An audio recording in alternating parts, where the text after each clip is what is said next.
You've heard me say, if you've been around me at all, husbands cannot counsel their wives. It just does not work. Anybody agree with me on that?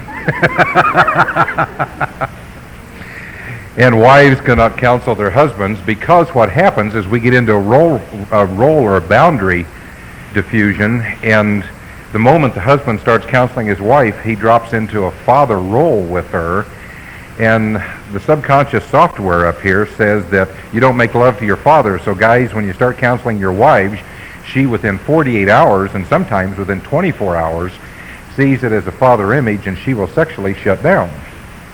And then we wonder what's wrong.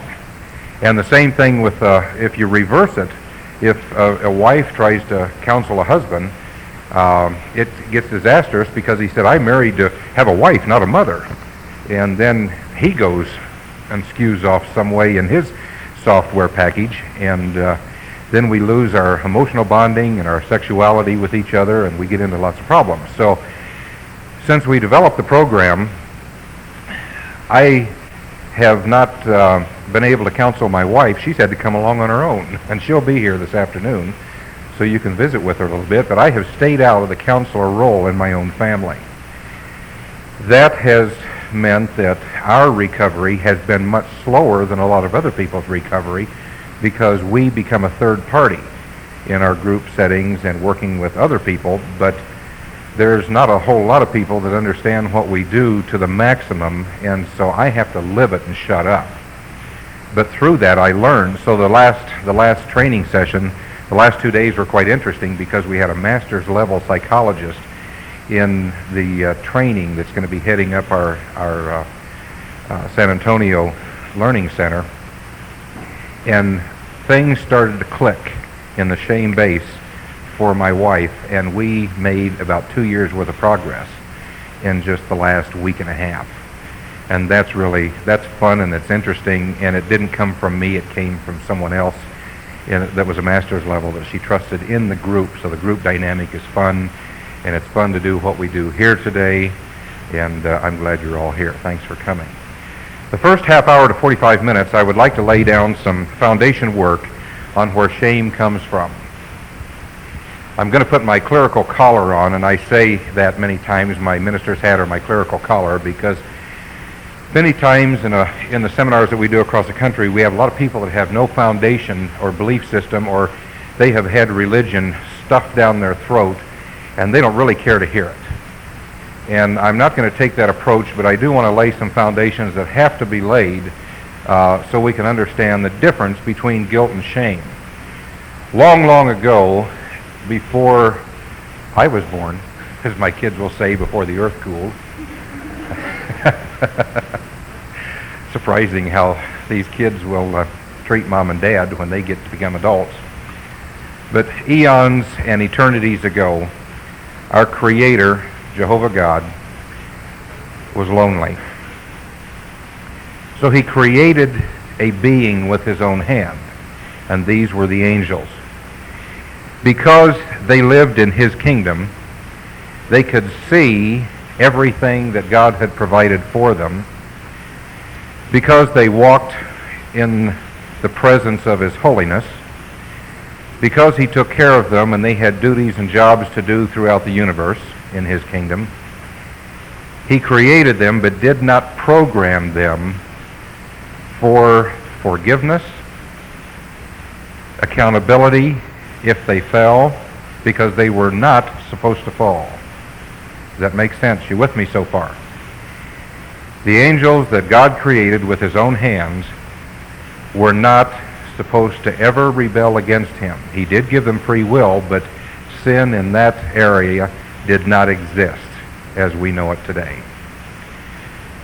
So their computer program up here was never meant to understand atonement, reconciliation, redemption, forgiveness, or a second chance.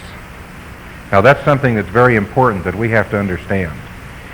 The Bible says that the angels stand by and cannot understand why Jesus would come to earth to make a way for us to come back to God. The Bible also says that we, the human beings, were created a little lower than the angels. But it also says that we will rule and reign with God in the eternity's future if we have been redeemed or we have accepted Christ as our Savior. The difference is the angels, as they saw what we can't imagine. It says in the Bible that we have no idea, our wildest imaginations could not even comprehend what God has prepared for us down the road for eternity. It's that wonderful, it's that beautiful, it's that peaceful. It is something that we can't comprehend. They lived in that. It was commonplace to them. But we can't even imagine it. It's so different and so great. He never expected them to rebel against the way they did. And because they had the privilege of living in his kingdom, he did not program their software. It was subconscious, and we're going to talk about that when we get into the way the brain works a little bit, because in it you may hear some of these things over as you come to the seminars, but we lay groundwork and it interweaves so that we can see how it all ties together as you come to 2 or 3 of these. But the human mind is like a computer, and so is the mind of the beings on the other side of the veil. And their computer software was never geared for a second chance. Ours was. Because in the universe, the battle between good and evil, God knew that something could happen, and he prepared a way that we can come back to him and that we can deal with the difference between guilt and shame. It says in Revelation that those angels that fell, which were a third of his kingdom, it says in Revelation that they will spend eternity cut off from God. The book has been written, and we've read the last chapter, and they have no hope of redemption because they were not supposed to fall. And I'm repeating because I really want you to get this in your spirit. They were not supposed to fall. No hope for them. The last chapter tells us what they're going to be doing for an eternity.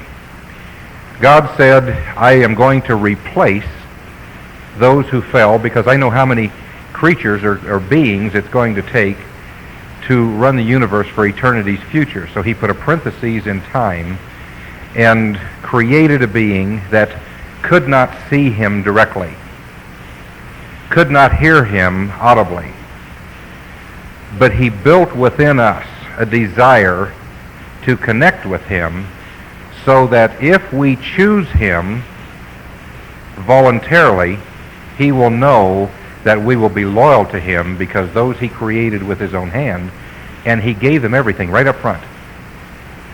A third rejected him. So he says, I want to be worshipped, and I want to have people that will be loyal to me. So if they choose me in spite of the handicaps, I will elevate them above the angels, and they will be my children, my blood kin. And the angels will be servants, but this human race will be my blood kin, and I will give them my kingdom for eternity's future. Because I can trust them. They chose me without seeing. Many will fall, but I will offer a different way of dealing with mistakes and sin and failure because they are working with the handicap of not being able to hear me or see me. Now, Satan is locked into his kingdom and has no hope of any futures. He knows what's going to happen. When he deals with us, the difference between good and evil, he deals with us on a shame base, and that is where shame comes from. I'd like to use the illustration of projection. I have dealt with many, many couples over the last 8-9 years. And what happens in projection is how we feel is what we project onto other people. I'm going to take it to the wall. I have dealt with men that were having affairs, and they accused their wife of the very same thing they were doing, and I knew, and he knew in his own guts that it wasn't true, but he projected it out of his own insecurity. He knew what he was doing, and he thought, the whole world thinks like I do, so if I'm doing it, she must be doing it because there's a glitch in this thing. That's called projection. You get into depression and you project it to the other person, and what do? We try to bring them down to our level. And it's very hard. It's easier to bring people to our level when we're down than it is for the people up here to bring us up to their level. We're negatively inclined because of the shame base. So here's the human race that we have been programmed to become accountable. And accountability will bring change. Satan and his kingdom can't even understand that. It's not in their computer. So Satan and his kingdom projects the shame on the human race, and shame is the hopelessness. Now, I'd ask for a raise of hands and honesty this morning. How many of you at some time in your life have felt hopeless in your situation? Boy, that's about 95%.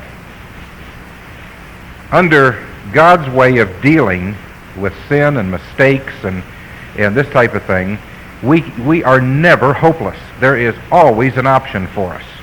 Satan and his kingdom never has an option. We read the last chapter in Revelations. So what he does through his way of dealing with the human race is to project his future on us and make us feel hopeless. Now there's a lot of things going on in the psychiatric world and in the New Age movement that I would like to address this morning simply. There's books out written on toxic shame and good shame, and shame is a yellow light to go to guilt and to deal with things. But I want to make it very clear our stance. Shame is not a yellow light. Guilt, unattended, turns to shame. Guilt, unattended, turns to shame. Shame is Satan's way of dealing with the hopelessness. Guilt is God's way of dealing with accountability and restoration. Guilt gives hope. Shame locks us up. There is no room in our lives for shame. Because if we'll deal with issues, if we will understand, and see, for lack of knowledge, we don't know how to deal with issues. We struggle hopeless because nobody has ever taken the time, including, sad to say, our churches and our families, to understand what we're going to be understanding when we walk out of here today. For lack of knowledge, we struggle, and sometimes come to the point that we don't even want to live. It seems that hopeless. So if we as human beings will use the software that we were created with, we can stay out of the shame base. We can get out of the shame base. And there need to be no room in our life for shame. I don't care what kind of processes you hear on television and pop psychology and the other things that are going on. There is no room in our lives for shame under any circumstance. I really get firm with it, because if we understand what guilt really is, we can become accountable and change, and we have options that we never understood before. God gave us that computer to deal with becoming accountable and changing our ways, giving us options. The church, sadly enough, has dealt with shame and brought it into their system. And I'm not knocking churches. I'm just saying that in our church world, how many have ever felt condemnation? I've been there. I'm still dealing with it because in my own denomination, my father was a missionary, traveled all over Europe, traveled all over the United States, was very well known, but everybody in our denomination who was anybody knew that I was wayward and rebellious and did all the stuff that I did. And today, we work in many, many mainline denominations, and mine scared half to death of me. Said, well, you don't have a good track record. No, you knew me when I was 17, and I'm still living that down. The church deals with condemnation. Condemnation is shame. God deals with conviction. Conviction is guilt, which says that little tweak of something that's conviction is a tweak of guilt. It's keyed into our computer. And the moment that we feel that twinge of guilt or conviction, we have the option to say, enough is enough. I'm going to stop this. This is not right for me. And then, if we will walk in that light of conviction, it is a process of growing up spiritually, emotionally, and sometimes physically for some of us older people. So condemnation is shame-based. Conviction is guilt-based. Conviction brings an alternative. We have an option. Jesus was very clear. I preach a message that's kind of fun to preach. What did Jesus say to a naked lady? And that raises some eyebrows. But if we really understand when Jesus was watching all this happen, and we really understand that the men that drug this woman out to the wall to stone her outside of Jerusalem, she was caught in the very act of adultery. She was naked, and they took her away from the man. They caught them that way and drug her outside to stone her according to the law. And Jesus said, I didn't come to condemn. He says, where are thine accusers? And she says, they're gone. Jesus had done his thing. He had said and written in the sand and done everything he needed to do until the condemnation and conviction combination of those who were doing what they were doing to this woman condemned themselves. Their own shame condemned them. And he looked at her and he says, where are thine accusers? And she says, there's no one here. I'm paraphrasing. He says, neither do I condemn thee. Go and sin no more. So what he's really saying is condemnation is shame, and she had been shamed enough. He knew her background. He knew what was going on in her life. He knew that she was raised in a shame base and somewhere had been damaged as a child. And we'll talk a little bit about that this morning. So he knew all of the circumstances, and he didn't judge her. He didn't condemn. What did he do? He gave her an option, go and sin no more. That's conviction. That's guilt, because she had an option to stand up, clean up, clothe herself, and become a pillar of society. She had that option. Yet the projection of the law in that day, the projection of the men in that day, was a shame base that left her no alternatives for her sin. Does this make a little bit of sense to you this morning? Jesus talked to the woman at the well, told her her story, and she said, this must be a prophet. And when he had said that you've had 5 husbands and the man you're living with isn't your husband, did he shame her? No. He told her to go and sin no more. And you know what? She did one of two things. She either went back and married the guy or threw him out. Because it says revival came to Samaria. She changed. She realized she had an option. She wasn't locked into a shame-based environment. That she was created with an option, and somebody, being Jesus, who she didn't know who he was, she recognized because he knew who she was, gave her an option to stop. And she stopped and changed her life and became accountable. And revival came. Revival doesn't come if we continue living in our sin and living in our shame base. Revival comes when we understand that God created us guilt-based, not shame-based. Again, guilt or conviction unattended will turn to shame, and the more we stack shame in our violation column, we chain ourselves in a cage that we have a hard time getting out of. We get to a point, if we've been raised in a shame-based family, that we don't need anybody to shame us anymore. We do enough of it for ourselves. Anybody identify with that?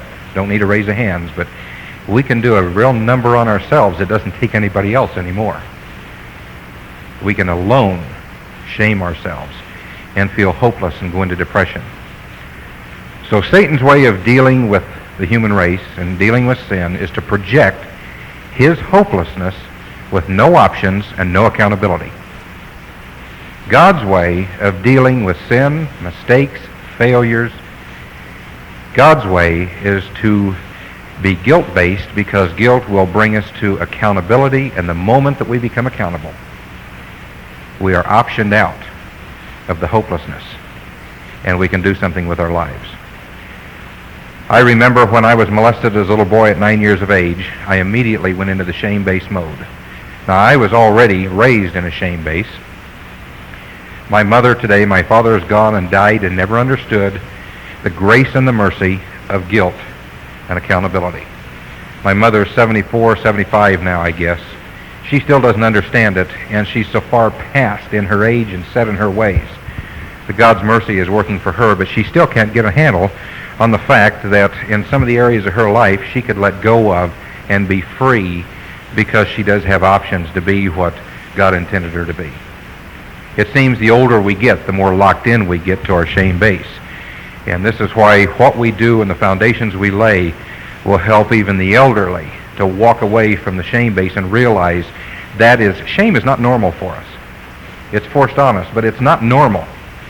We scream and fight and carry on in behaviors fighting back to get into the guilt mode so that we can be accountable. We don't mind being accountable if we know it's going to work for us and we know we have options. And one of the areas of working with DVP, which everybody wonders what DVP stands for, it's Domestic Violence Project, but we have shortened it to DVP because what we do is so much broader than just domestic violence. But sadly enough, men who are abusive are raised in such a shame-based environment that there's no hope for them. I went all over the country and spent thousands upon thousands. One psychiatrist I spent over $16,000 with trying to get help and could not get what I needed. And in the whole $16,000, he never tried to move me from shame to guilt to become accountable so that I would have options for behavior. Now that's a lot of bucks, let me tell you. I could be driving a new car for what I spent, and $16,000 9-10 years ago was big money. It's not too small right now. But I could not find options. I went to church leaders, I went to pastors, and they didn't understand the difference between guilt and shame.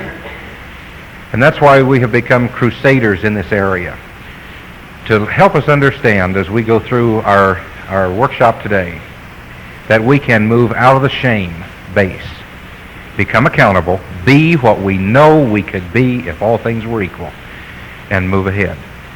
We're going to see how we stack shame on ourselves, how we react to shame. We're going to learn a lot of things today about our behaviors, where they came from, and how we can get out. And you know, it's really not that hard to get out of the shame-based environment. It's easy because we were programmed in our computer to get out and to walk in freedom. So from this point on, we're going to be working with overheads, videotapes. I think Billy's working on the VCR thing to get us up and running. And it's going to be an interesting workshop. I want you to relax and allow the material to work. Don't try to force it. Take notes. Before we haven't done overheads, but we're doing overheads now.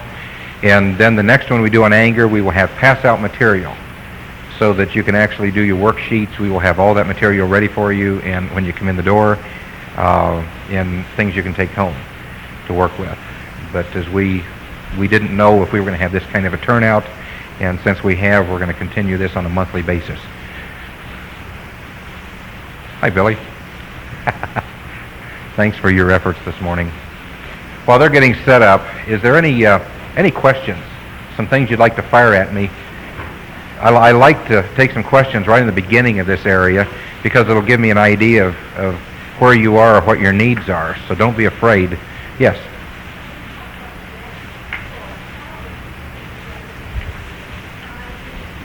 Yes. Projection is when we start to see how society, church, the battles of the mind which Satan and his kingdom throw at us, you can see that his shame base has infiltrated all of society and, sadly enough, infiltrated the body of Christ. Because shame controls. See, will get us into such a locked-in area that we become controlling. It controls. Society controls. The church controls. See what I'm saying? You don't. You live in confusion. See? So it's got some depth. It's really infiltrated in. And especially add to that the arrested development. And we'll talk about that this morning. Yes. Yeah, and for the tape's purposes on this question, I use the word projection, and psychology says transference. In other words, transference, projection means blame shift. If I'm doing it, I'm going to shift it off to somebody else. They're doing it too. That way misery loves company. You know that feeling. But what we are doing and how we feel and our skews and our pain and our hurts, we transfer, project, or blame on other people. That's the bottom of the shame base. So the shame-based family is a closed family. The secrets stay inside the family. We project them on each other, and it goes generationally down the road. And it's called in the Bible the sins of the fathers to the third and fourth generation. So you're right on the money. Yes. Yeah, sure can. We'll get this turned on, and as Billy's checking it, we'll just go ahead and it's cued and ready to go. So we'll just watch this if you want to turn on the TV, and we'll just watch this tape. We're talking about the subconscious mind and how the brain works. And we'll do two things at once here. We'll have something on the wall that you can copy. The thing, as we watch the tape, I want you to remember that the subconscious mind is fully developed during the third trimester of pregnancy. Fully developed. Add to that, as you will see here, in the womb, the hearing is fully developed. So we tie these two things together and we start programming before we are born. What we hear through the walls of the womb will stick with us for a lifetime. Go ahead. Amazing abilities of the unborn. But that all may be changing. At the recent annual meeting of the American Psychological Association in Boston, researchers reported on evidence that babies start learning about language even before they are born. Those reports, added to other studies over the last 15 years, show that for good or ill, the unborn are affected by their outside environments. And as Deborah Whitson tells us in this report, what once was considered a dark, silent place is now being called a womb with a view. What does the unborn child growing in the womb know about the outside world? Artist Michael Irving says that for him the answer is all too much. For me, there was a lot of family violence prenatally, a lot of family discord. My father was beating my mother up and knocked her unconscious, and I was inside the womb. Irving knew all this while inside the womb? It might sound hard to believe if it weren't for the fact that literally thousands of researchers around the world are providing the medical and psychological research to back up such stories. And Irving, like many others, has received confirmation about his situation from his family. In fact, some of these really clear images that I saw, and I don't mean see like a picture, but you see it with a felt sense. That some of those images were just like right on, even a sequence of the experiences, the sequence of what happened. Irving says those experiences left emotional scars, and that recovering from those hurts has provided a theme for his field of artistry, which is sculpture. Still, doesn't this test the limits of believability? That a child developing in the womb would be affected by his outside environment?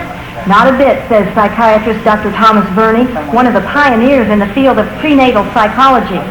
There's usually 1 to 2 adults out of 100 who have some vivid memories, but they have been sort of too afraid to tell anybody because they are afraid that people will think they're crazy or something for remembering. But children between the ages of 2.5 and 3.5 very often can give you very interesting information and very accurate information. Verney says that the unborn can be and are influenced by the world beyond the womb. Sounds and the emotions behind them are perceived by the child. Finally, sympathetic effects. Communication beyond the senses, which might include, for instance, dreams and prayers. Educational psychologist Dr. William Cox says the child's influenceability fits in with conventional Christian teaching about children having a soul from conception. If that child is a creation of God, then it has to have sensitivity to things of God. Because as we're told by theologians and other people, that we are moral creatures, seeking out our Creator. The child in the womb is amazingly able and responsive soon after conception. He begins to move. In the months following, the child begins to sense light, enough that he can tell if his mother is sunbathing. At about the same time, the child will grimace at a bad taste in the amniotic fluid and suck if his lips are stroked. The ears develop to a mature state not long after that. There is simply no doubt about it that from the 6 months on, perhaps even as early as the 5th month, the hearing of the unborn child is as well developed as yours and mine. Discoveries show that at 6 months of pregnancy, the child's brain circuits are as advanced as a newborn's.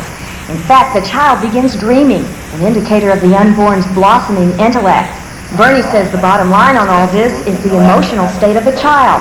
A good or bad platform is built for the future.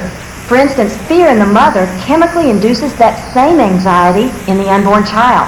Jude Redding says she and her mother almost died in the 2 days leading up to her birth, a process that involved hysteria and heavy sedation.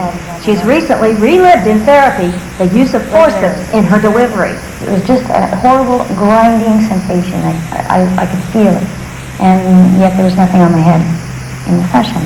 After years of counseling, she now believes the experience of being drugged in the womb and nearly dying were stumbling blocks to her mental health, the beginning of many problems for her later on. She says she even has meaningful impressions of words spoken at her birth, a phrase she later learned about and realized had greatly affected her life. It was like they were saving my mother, and if I came out alive, well, that was great, but they weren't expecting me to. And so the words, it may as well be dead. And that's the way I felt a lot of my life. I may as well be dead. Others, like 8-year-old Matthew Holtzman, are reaping the benefits of the rediscovery of life before birth. His mother, Gwet, had heard about some of the early research. We were careful to monitor the sounds that the baby received. And we would always have praise and worship music playing, or every day I would lay down and listen to the Bible on tape. She says this has helped to make him smart for his age and open to spiritual matters, even in the way he sometimes plays. How many people do you have when you play church? It depends. Maybe I'll have my friends over, maybe one. It just depends. And you do the preaching? Yeah. More and more doctors, scientists, and parents are saying that the environment of the unborn, friendly or hostile, does help create personality and character predispositions. The reason for that, they say, is because the unborn are not simply unconscious blobs vegetating in soundproof wombs. We have for the longest period of time underestimated the neurological and psychological capabilities of unborn children. I'm Deborah Whitson, CBN News. I said, well, before...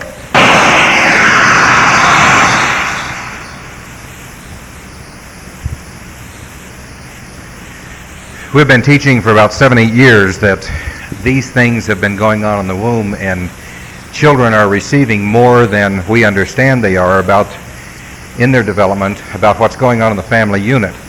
Being raised in a shame-based family unit, the mother will then deal with adrenaline, deal with possibly a child that is unwanted, hearing the fighting and the screaming and the things that are going on in the home, and that is how the child is born and lays the foundation for the shame. Now, I use an illustration that some of you have heard me talk about before. My oldest daughter, when she was born, about 3 days home, went into a crying spell in the middle of the night, and Judy picked her up and put her on my chest, and she was not to be pacified at all.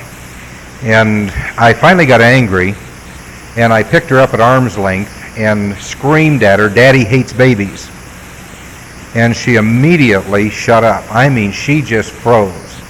And Judy came in and took her away from me and put her back in the crib and said, "Some father you are."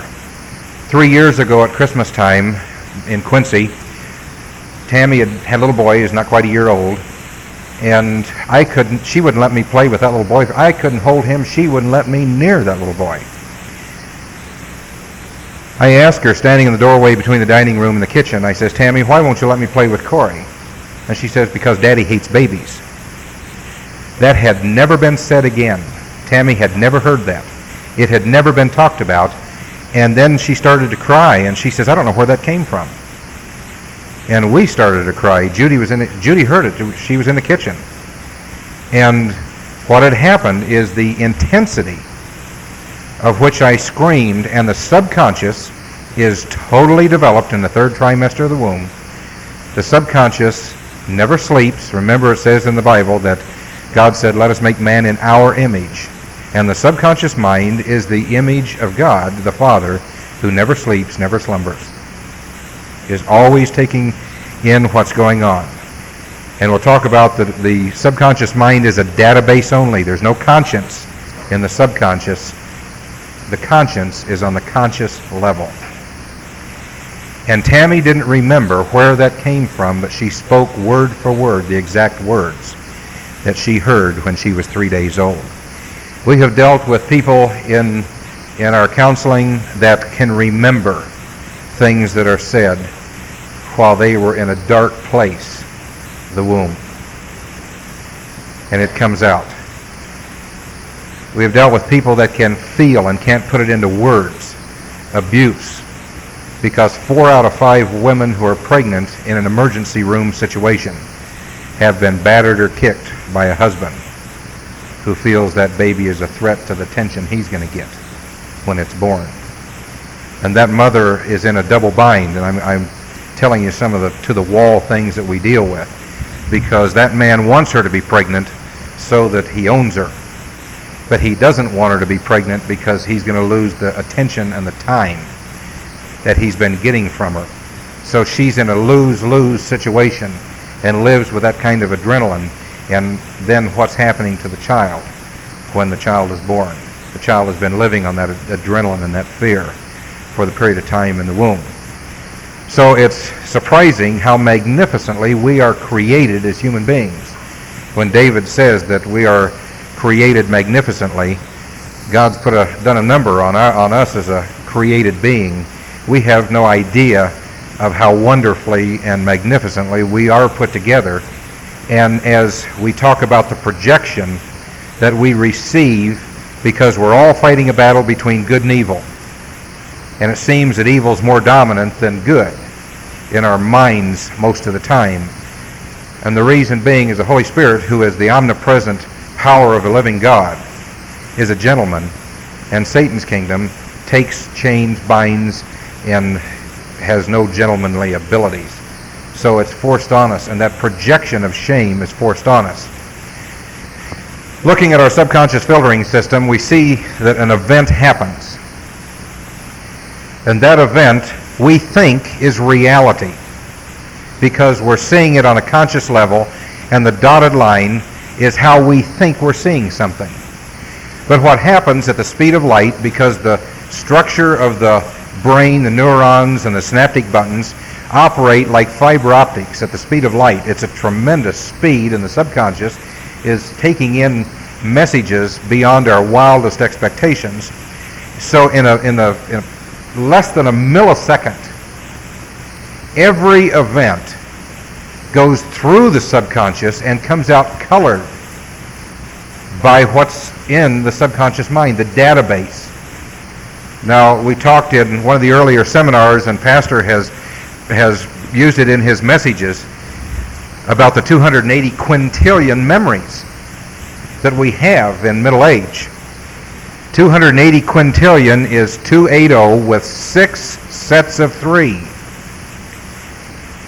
And at the speed of light, every event, what you see, think, say, hear, feel, goes through all 280 quintillion memories and comes out colored by what's in the memory bank. Now, we're going to talk toward the end of the day about putting relationships together and how they're done properly to stay out of a shame-based environment, and how even married couples can go back and pick up some foundation blocks. But let me use this illustration. Say a little baby in the crib is being molested. The computer program of the subconscious mind says that for a sexual awakening or a sexual feeling there needs to have been this foundation laid. Gift of attraction, number 1. Friendship, 4 levels, number 2. Relationship, 4 levels, number 3. Love defined, number 4. An engagement period, number 5. Emotional bonding, number 6. Marriage, number 7. And then the computer has now got the foundation blocks to be open to sexuality. So the sexuality is happening to a baby in the crib by a perverted father, brother, grandfather, uncle, or whatever the case may be.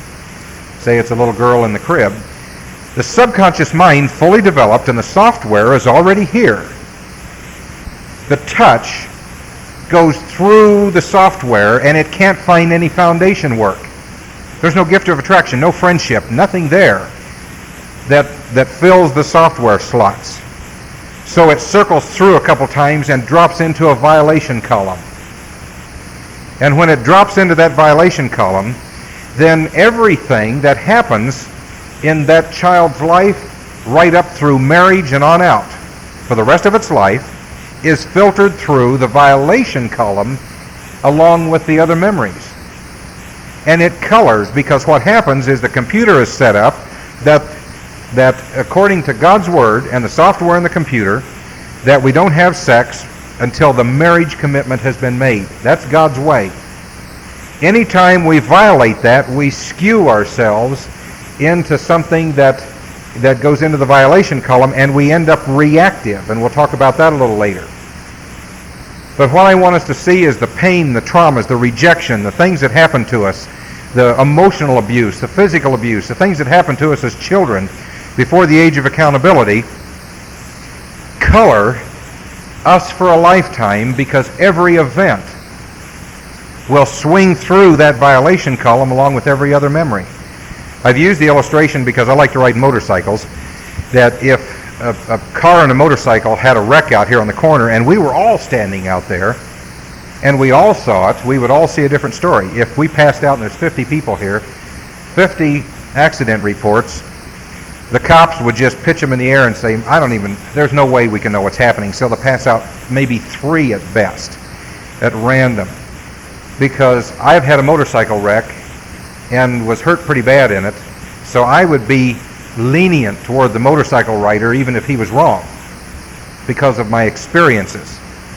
If he was hit by a semi-truck, somebody in here may have driven a semi-truck and know that it takes about 1.5 blocks to shut one clear down when somebody pulls out in front of you, and so you would be leaning toward leniency to the semi. You may not like Harleys, and this was a Harley, because if the guy was on a Honda, you'd have a different opinion of him than a guy on a Harley.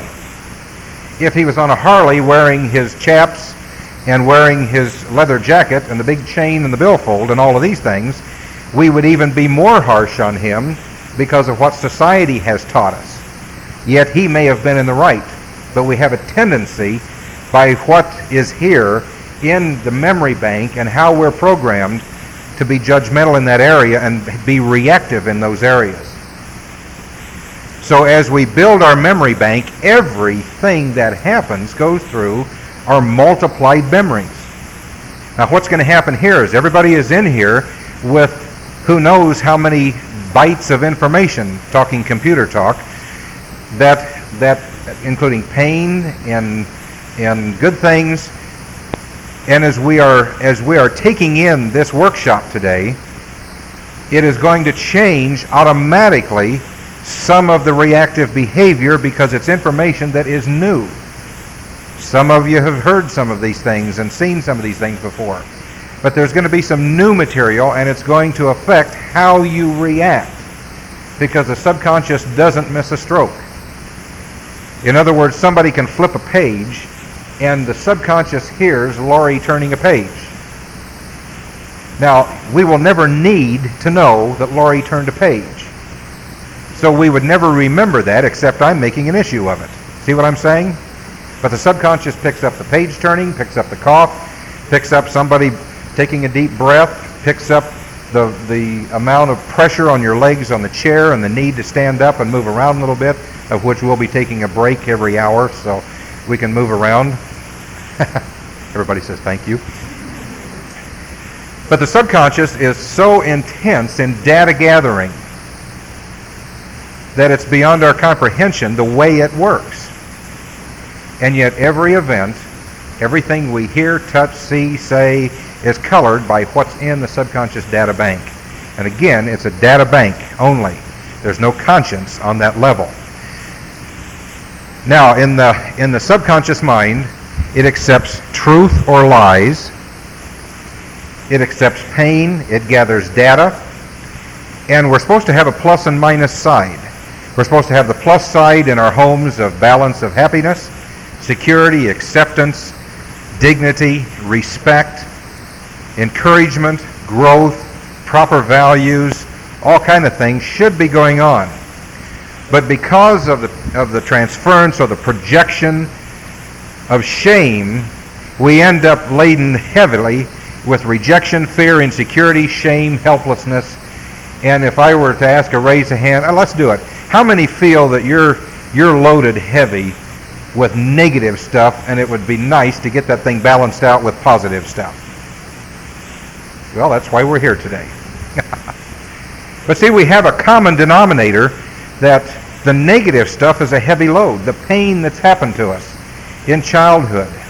Now, with my clerical collar on for a moment, Jesus knew that hell was going to try to destroy children.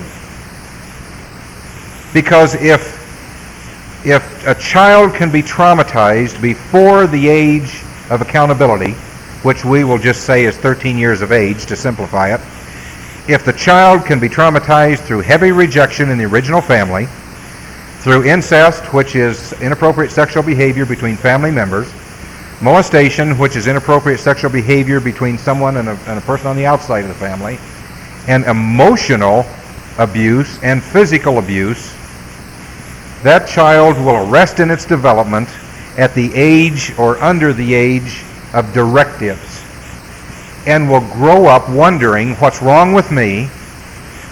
Why do I hurt so bad? Why was this done to me? Why did they pick me? And that child will grow up to be an adult that will be childish in its ways of handling all kind of conflict, relationship issues, stunted in its growth, and hating authority, resistant to authority. Why? Because I look like I'm 40 years old. But in spite of me being 40 years old, I know that I need directives, but if I need directives, that's going to cue somebody that I'm childish in my behavior, and I can't let anybody know I'm childish, so I resist authority. The child doesn't really want to hear the truth from anybody because we have developed our own truth about ourselves due to the pain. And we don't want the boat rocked. We're not open to input. We're not open to help. We're not open to directives of any kind as we sit in the arrested development syndrome. I'd like to, as we finish up on this situation here on the brain, just to give you some facts, weighs only 3 pounds. The brain can store 100 trillion words. The mind never grows old. The brain has 100 billion working parts. If the brain could be duplicated, it would be the size of the state of Texas with the technology that we have today. Miniaturization, it would still be the size of the state of Texas, 100 stories tall. That's how complex the brain is. If all the neuron connectors in the brain were stretched end to end, they would reach the moon. Now that sounds a little far-fetched, but there's a book out that has done heavy research called The 3-Pound Universe. And if you want some interesting reading, that's interesting reading. The messages that we receive, and the reason when we had a raise of hands that were loaded negatively, the average person, by the time they're 16 years of age, has had 173,000 negative statements said about themselves by the age of 16. That's 29.6 per day. Now what happens, and this is, if some of you have been to some of the earlier seminars where this is a little repetitious, but it's good for you. What happens if you were to carry a pencil and sheet of paper in your purse or shirt pocket, And every time you did something that kind of ticked you off, like you slam your finger in the door of the car, you cut your coat, you trip over a sidewalk, crack in the sidewalk, you do something stupid, you think, what do you say to yourself out loud? You dummy. Why do you do that? What's wrong with you? Are you crazy? And what happens is we have been so shame-based and so negatively oriented that when other people quit doing it to us, we do it to ourselves to stay in our comfort zone. So what's our self-talk? What's the word of our testimony to ourselves? I have tried to break that, and I'm still doing it, once to 3 times a day. The average adult, if you were to keep track of what you tell yourself in negative statements, the average adult tells himself or herself negative statements over 16 times per day, just to stay in the comfort zone. So one of the things we need to change is, what do we say to ourselves about ourselves? By the age of 16, we have only heard 16,000 positive statements about ourselves, or 2.7 a day. Does that explain why when somebody has a nice sweater on and somebody comes up and says, boy, that's a really nice sweater, and you say, oh, that's just something I got at Kmart? Or, I like your hair. Yeah, it looks pretty good for steel wool. We cannot say thank you because we're not programmed to hear the positives about ourselves. To neutralize one negative because of the way that we are loaded with negative statements and negative input as children and early adults, we have to say 7 positives to neutralize one negative statement. That's how the brain works. By the time we're 5 years of age, we have heard the word no over 40,000 times. What's the very first thing that you hear when you're starting to crawl and reach up on the coffee table? How loud do you hear the word no? Mom turns around and sees that you have Grandma's vase. And if Mom would come up and very quietly take it away from you and explain it to you or something, it wouldn't get broken. But out of fear, Mom says, no! And the baby goes, like that. And the vase hits the coffee table, bounces off onto the floor, and hearts stop. The tone of voice, the loudness of the voice, the quick movements, what are we receiving? Now, I did it, so I'm guilty. I've got 3 kids. I didn't learn this stuff until they were all gone. But the change was so great in our family between Judy and I when we remarried after 7 years of divorce and separation. The change was so great that my adult children says, can we come home and live with you, Mom and Dad? Because we've never seen anything like this before. And that felt good, to be able to reparent and take care of some issues that those kids had been raised with. I remember one time when my son was probably 4 years old, and this was probably one of the harshest things I have ever done. And I have laid in bed many a night in my early days of recovery when I started working on this material, and repented of it, and finally was able to sit down with my son and bring it to memory for him and neutralize it. But he was always a good boy. If any of you know my son, he has really never caused us any problem at any time, ever. And yet at 4 years of age, he was playing with the knickknacks, and he got into one of my mother's plants, and my mother is so shame-based and perfection-oriented that when you walk into her home, you look for the steel stands and the velvet ropes so that you walk through her home and you back into your chair, and then you rough up the carpet so it looks like the rest of the carpet. I mean, she is perfection-oriented. Hi, Mom. Send her a set of tapes. And my son was into the flowers. And I said, if you break that, you die.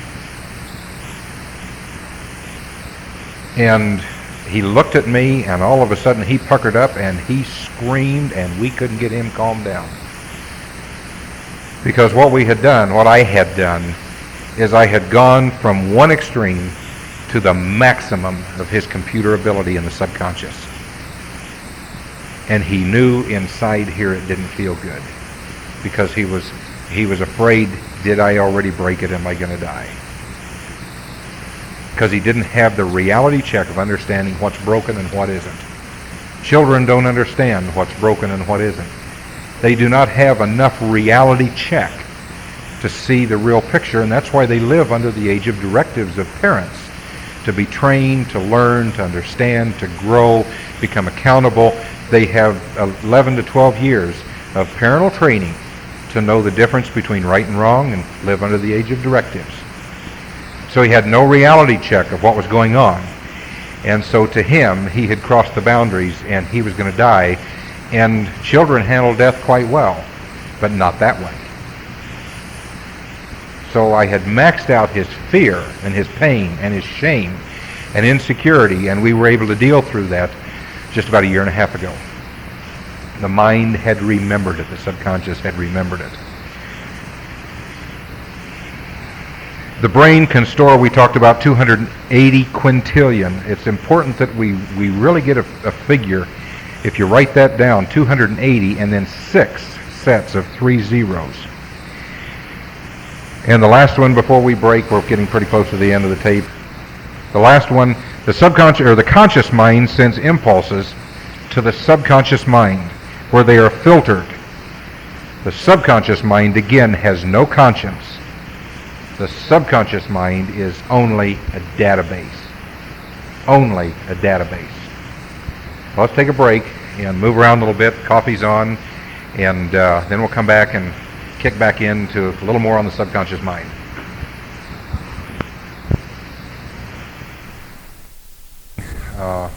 Somebody said that they heard, and I wanted to clarify this, that God in his sovereignty didn't know the angels were going to fall. God in his sovereignty knew that this was a potential or a possibility, but what he did is he had given them everything up front. They were living in their reward. So he didn't program, and I'm sure that he knew that this was going to happen because he knows all things. But, and if you have any questions on this, we can talk about it a little later. But the angels, when we're talking about the fall of Satan and his kingdom, the third of the angels, they lived in their reward. They were created with their full reward. They had it all right up front. Just like a kid in a candy store, they had it all. And so if they had it all up front, there was no need to program them for redemption or a second chance. We have very little up front of what we're going to have if we serve our Creator. We are living under a handicap, and because of that handicap, he has given us the ability for redemption, reconciliation to him, and to become accountable for our behavior and move ahead and grow. I use the illustration that as God cannot look on sin, and even when his son was on the cross bearing the shame, and I've got a verse of scripture we'll talk about that really opens our eyes in this area of shame. Father God could not even look at his own son. So Jesus knows rejection. To be rejected by his own Father, and that's why the greatest pain of Jesus on planet Earth was not the cross and the nails. His greatest pain was the rejection of the Father when Father couldn't look at him. But the reason that Jesus came was knowing that Father could not look on sin, and God was so angry as he looked in the Old Testament times, and his wrath and his anger just was to man beyond man's comprehension. And as you read the Old Testament, it's a very violent book. And Jesus came so that there would be a polarizing filter between God and man. And I use this illustration. How many of you are enough of a camera buff that you know if you shoot on a sunny day, across water, you'll get a glare that will just ruin the picture. But if you put on a polarizing filter, you can see into the depth and the coral and all the beautiful things underneath the water. Jesus is the polarizing filter. And as he sits on the right hand of the Father, Father looks at us through the polarizing filter and sees us as we shall be. God sees us, who cannot look on sin. He sees us through the blood as we shall be if we accept Christ as our Savior. And the reason Jesus had to go back to the heavenlies is so that Father could look through that filter and see us. Jesus can look on sin, but God can't. Then Jesus is sitting at the right hand of the throne and sent the Holy Spirit. He said, it's imperative that I go back so I can send the Holy Spirit to do the refining. So we have three levels. God sitting on the throne, looking at me through the blood, seeing me as I'm going to be in his kingdom, finished. No sin in my life. I've made it. God sees me as if I were standing before him 300 years from now. Jesus sees my pain and the things that Satan has done to me to cause me to be reactive in my behaviors and to fall down and not be stable in a lot of areas. Jesus sees that. So he sent the Holy Spirit right down here on this planet, right here in this room, to get my process started.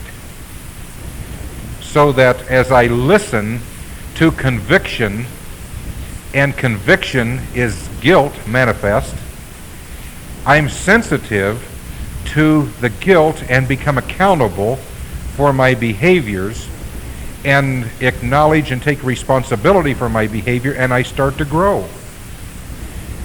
And the last three verses in Jude said the Holy Spirit was sent to present us to the Father with exceeding great joy. So we can't do it on our own, but in the three levels of the Godhead, the Father looking at me as I'm going to be, Jesus seeing me as I am, and the Holy Spirit is the active force in conviction and helping me understand my guilt so that I can become accountable, and my process starts when I accept Christ, and it doesn't end until I reach the other side of eternity. So it's a constant process.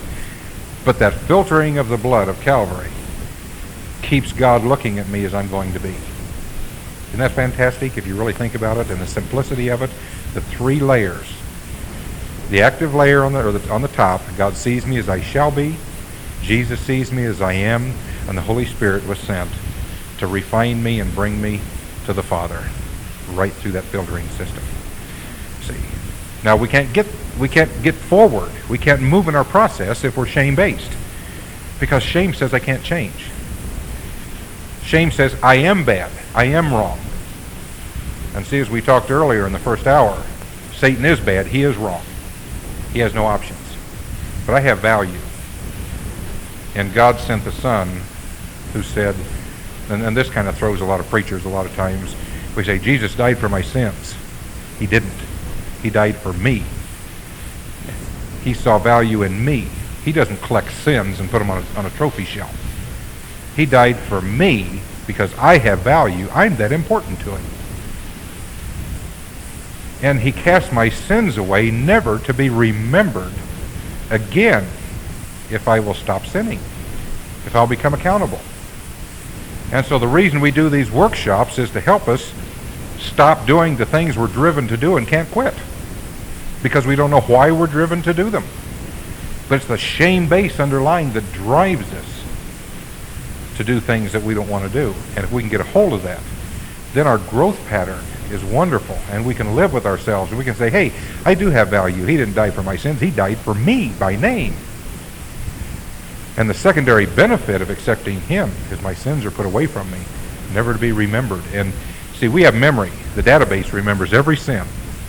But God, in his perfection, can forget perfectly.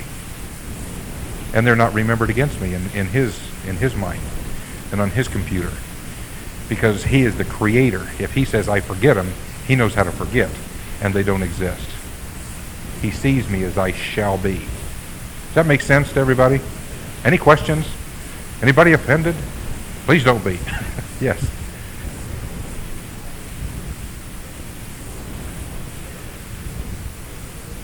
Yeah.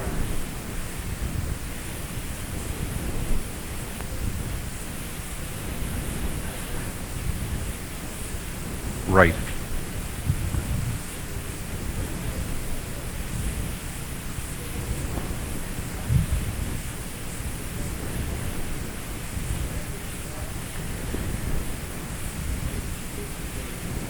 Mm-hmm.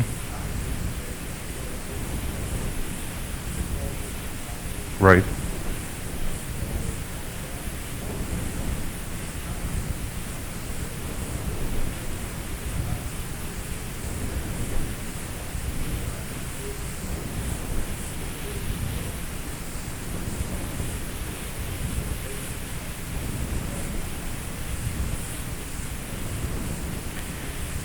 Okay, for the tape's purpose, the question is asked in the New Age movement and some of the religious science churches. They come so close in positive thinking, the God within you can do all this kind of stuff. That is totally unacceptable because there is not a natural God within us. We are fallen creatures, lower than the angels at this point. But what Satan does with his kingdom and his truth is he butts up against real truth so close that if you don't have a belief system grounded in software documentation, the Bible. You know, if you buy an Oldsmobile, you get an Oldsmobile service manual. You take it to an Olds dealer and he has parts books that are as long as this table, diagnostic books as long as this table. It has been said in the scriptures that there is not enough ink in the world and paper to record the deeds of what Jesus said and did.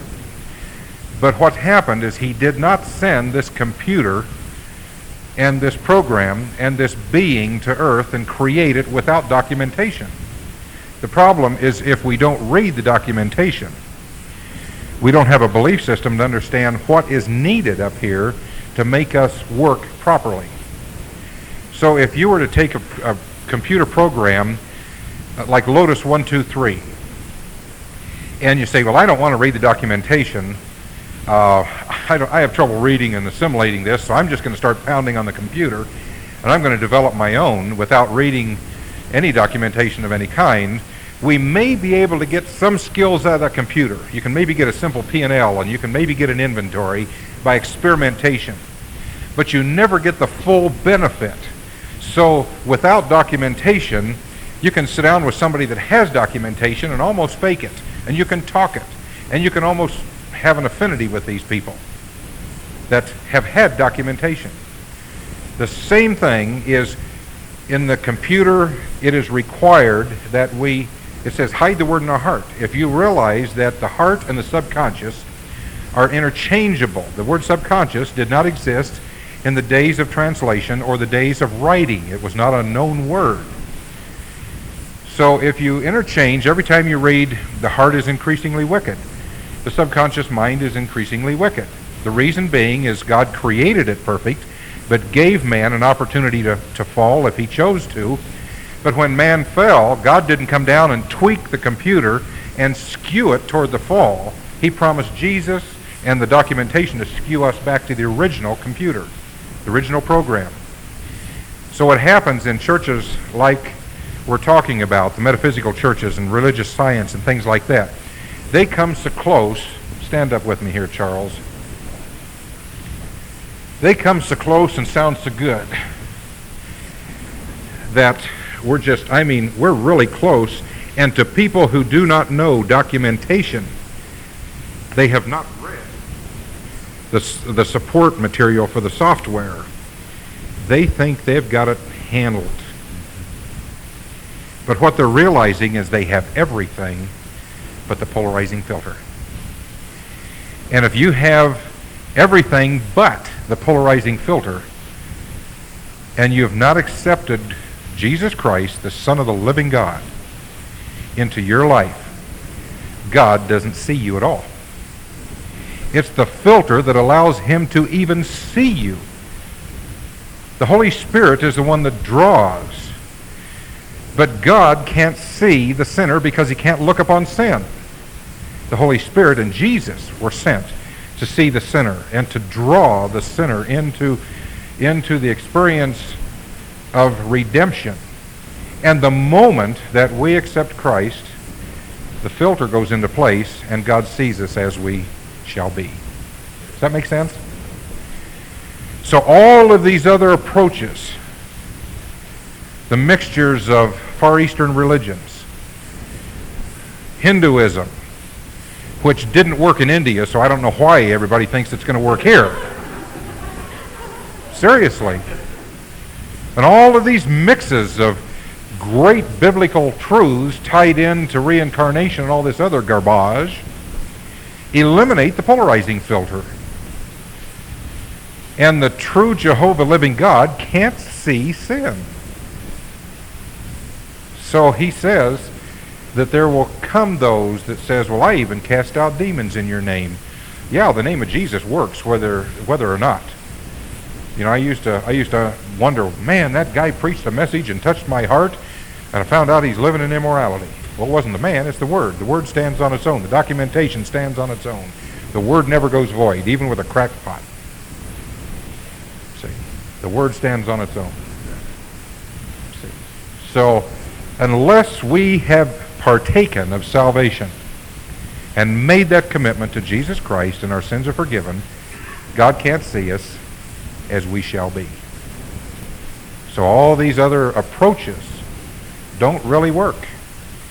They'll give a band-aid for a period of time, but the longer time goes and the more stress and the more problems that arise with age and that grouping of the clustering of problems that are drawn to that type of a situation. It's not a long-term, gut-level, heart, subconscious, redemptive healing. Does it make sense? See, and until we get to that point, I use this illustration. God has principles in here that even John D. Rockefeller understood. He said, I want wealth and a God that created a universe that doesn't fly out into space, but the seasons are regular, predictable, the stars stay in place, must have something in here about prosperity. And he found in his research, and he says, I am not a believer, but I know that the law of tithing is the law of prosperity. One single law of prosperity. Now there may be others that'll stack that pastor has preached about. But the single basic foundation cornerstone of prosperity is giving God back what is due according to the word, the tithe. Because God will honor it. Gravity works for the atheist and the believer. Everybody believe that? You don't see the atheist with a ball and chain hanging onto trees, pushing off and trying to skip across a parking lot, bottoms up and all over, because he's not a Christian, so gravity doesn't work. Gravity is a law that applies to every human being that ever walked the face of the earth. These principles that God has helped us develop in the Learning to Live program are biblical principles, but they're not preached at you in the class. Just a plug for how we do it. So they will work for an atheist. An atheist, and we've had them come through the program, and their relationships came together. They were able to deal with the pain of their childhood. They were able to put marriages back together that had been divorced 3 and 4 and 5 years. Why? Because whether you believe in the Creator or not, laws work. Now, if we accept Christ as our personal Savior and we're covered by the blood, you have just plugged in an accelerator card to the computer. How many know some of the early IBMs are a little slow by today's standards? How many of you know you can spend $286 wholesale and get an accelerator card that will speed up the computer and make it work relatively up to speed to maybe a 286 or not quite to a 386, but at least you have an accelerator card that makes the computer faster. When we really get in line with God's skills, His laws, and then come under the blood covering so that God can see us as we shall be, and we have the Holy Spirit operating in a convicting, guilt-revealing way. The accelerator card moves us right down the line, and we just, the process and recovery is fantastic. And I don't know whether to have an altar call or an offering.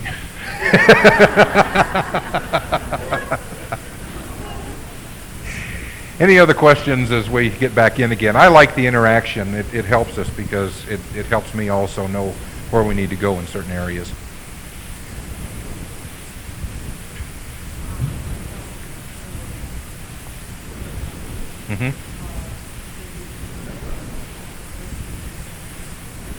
Okay, the question is, with the subconscious, do the subliminal tapes work? The Bible is very clear about what we put into our brain, into our heart, how we control what comes in. There are things that don't need to come in. And any time that we open ourselves up to somebody else's message and we don't know what they're saying, I don't believe that's scriptural. Now, there's a real flap in the Christian world about Christian subliminals. I would say that stacks of Bible reading on a subliminal tape's not going to hurt anything, but boy, don't let it be a substitute for getting into the Word and reading the Word and having devotions, because it needs to come into the conscious level. We need to be aware of it. We just can't slap subliminals into the mind and try to live a Christian life and to work through our issues. The Bible on a conscious level says hide the Word in your heart, which means it has to come in through the gates. It has to come in through the eyes. We need to hear it. We need to attend church. We need to have a support system of believers of like faith that we can talk to, the word of our testimony. We overcome by the word of our testimony and the blood of the Lamb. So we need to have that support system, and it needs to be on a conscious level. And we need to control what we allow into the sense gates. We need to control everything around us if we can, as far as what we let into us. Now, don't get me wrong saying that control other people. We can control issues. We can shut off the TV. We can turn on good Christian music. We can choose who we affiliate with and who we talk to and who we have as friends. See, those are our choices. When we get into the shame base, we're going to realize that the only person we have control over is ourselves, nobody else. So keep that in mind. But we can control what comes into the senses. Yes.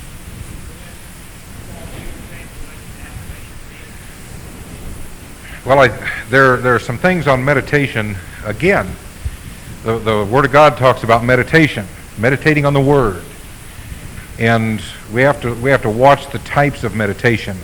I'm familiar enough with the New Age movement because I came out of it. I got into it in the early 60s when it wasn't the thing to do because I was searching, and I knew that I had problems. And they get into the New Age, and some psychiatric approaches get into alpha meditation and talk about spirit guides and things like that. That is totally unacceptable to the Christian.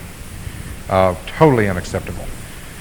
Meditation real true meditation is to hide the Word in your heart and allow the Holy Spirit to apply it to our lives, because that documentation will apply everything in there.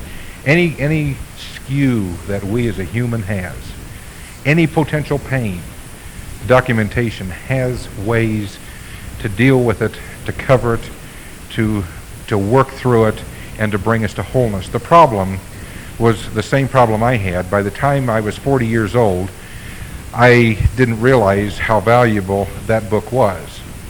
When I needed it, and I was in crisis and up on an attempted murder rap in Minneapolis, and I would go to the Bible, and I'd heard all these people in the old days when my dad was a pastor say that I went over and I opened the Bible, and boy, that scripture jumped out at me, and it saved my life. So I go over and I set the Bible down, and I let it fall open, and Matthew 1 came up, and so-and-so begat and begat and begat, and believe you me, I wasn't inspired. History did not inspire me. I had enough history of my own. Our attention span under extreme stress, and some of you are under stress in your relationships. Do you know that your attention span, if you were to sit down and take the Bible and a commentary and a concordance and try to study through and get your problem fixed and get to the root of it, your attention span's less than 8 minutes. You can sit down at the kitchen table and try to work through the Word and find the skills you need for this issue, but your stress levels are so high, you sit down and then you get up and you walk around and turn the radio on, go drink a soda pop or a cup of coffee or something like that, go cry a while, shake, whatever the case, however you react to stress, and then when you come back, you've almost forgotten where you were. There is not the long-term attention span for Bible study available to us in stress, and yet the only time we turn to God's Word is when we're stressed out so bad that it's the last resort. They might as well just print on the Holy Bible last resort, because we don't really turn to it until it's almost too late for us to have the ability to study it and apply it to our heart. It's not a daily thing that we do. And I know that because I went through that. I mean, when you're sitting at your house waiting for the police to come to the door, knowing that it's going to be certain jail, and she didn't tell me the whole story. She just said that I've called the cops, and the basis for your arrest will be an attempted murder. And she didn't tell me the rest of the story until later, and I sat in that for about a day and a half waiting for the knock on the door.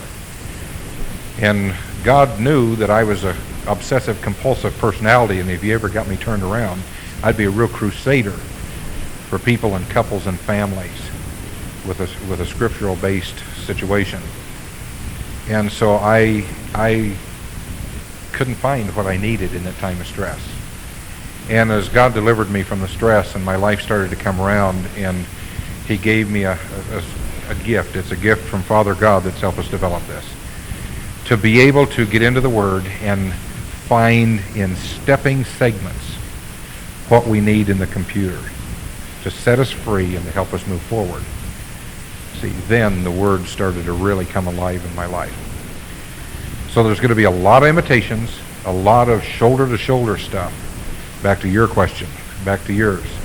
A lot of things are going to look good, but we need to know what is valuable and what's proper that will actually do the work for us, and nothing short of a biblical standard and a biblical way is going to bring us to a permanent wholeness. Does that make sense? Everybody with me? Now, let's get back to what we're studying here. This is good stuff, too. Again, I like the questions. So we'll break about every half hour, 45 minutes, and try to take some, because as questions arise, I think it helps all of us. We are so strongly influenced by the attitudes of our home, the pain of our home, the shame of our home, that by the age of 11 to 12, we have actually embedded in concrete our attitude about ourselves, our attitude about others, how we deal with conflict, how we resolve conflict, how we manage our anger. Some of you have heard the illustration of the baby elephant, and how we are so patterned and so trained and so afraid to break out of how we've been raised and the mindsets that we have in the shame base and the negativism that has been perpetrated on us. In India, where they use elephants for lumbering and almost anything that requires much strength, the elephant is a very common animal to be used in that area. To train that elephant, they tie a rope around the baby elephant's leg, and they tie it to a stake. And that baby elephant doesn't have the strength of an adult elephant, and it will come to the end of the rope and the hind leg will stretch out, and it knows that's the boundary, that's where it's going to be. Do you realize that if you were to go there, and you've probably been to India, have you ever been there? Short time. Another friend of mine's been to India, and he said a short time is about all you want to spend there. It's that bad. But what happens is, you would think that as the elephant is 25 years old, that with the immense strength of that elephant, they'd have to have a chain that big to hold the elephant down. Do you know that they tie that elephant to a stake with a rope? And that elephant, on one kick, could run away. But the established boundary was established in the baby elephant And that boundary holds for a lifetime in that elephant. That adult elephant will feel a tug on its hind leg and will not go any farther than that rope will allow it to go. We are trained. We're talking about the age of directives, birth to 12 years of age. This is the area of my training. And yet what I learn here, if it's been in a dysfunctional family, a shame-based family, is going to manifest itself unto death. My poor daddy died at 63 years of age, never understanding the difference between shame and guilt. And because of what had happened to him as a child, he did not understand accountability, redemption, forgiveness, a second chance, or whatever the case may be. And he became an intense minister who would say, if I have to sacrifice my wife and child or my family to serve God, so be it. And he did, because he approached God through shame, which is works. If we are living in a guilt foundationed family, guilt says that I'm accountable and I can change, but while I screwed up, I still am loved. I still have value and I still have options. So I know that even though I mess it up, I am loved. If we're raised in a shame-based environment, if we don't perform, we are not acceptable. How many of us have sometime in our life, if we don't perform, we're not acceptable? Shame-based.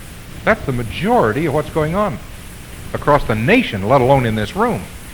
So our value is placed on performance, not on who we are. Now that carries over into our Christian life, because we think that we have to, if we get locked into childish behavior without the ability to make decisions, our decisions will be made by indecision, which is never a good decision, and we will be driven by the subconscious mind. I'm not going to ask for a raise of hands, but everybody, is there anybody in here, I ask for this raise of hands, who has never had a relationship of any kind? Nobody never had a relationship. So we've all had relationships. Is there anybody in here, raise your hand on this one, that in your relationship has never had a conflict?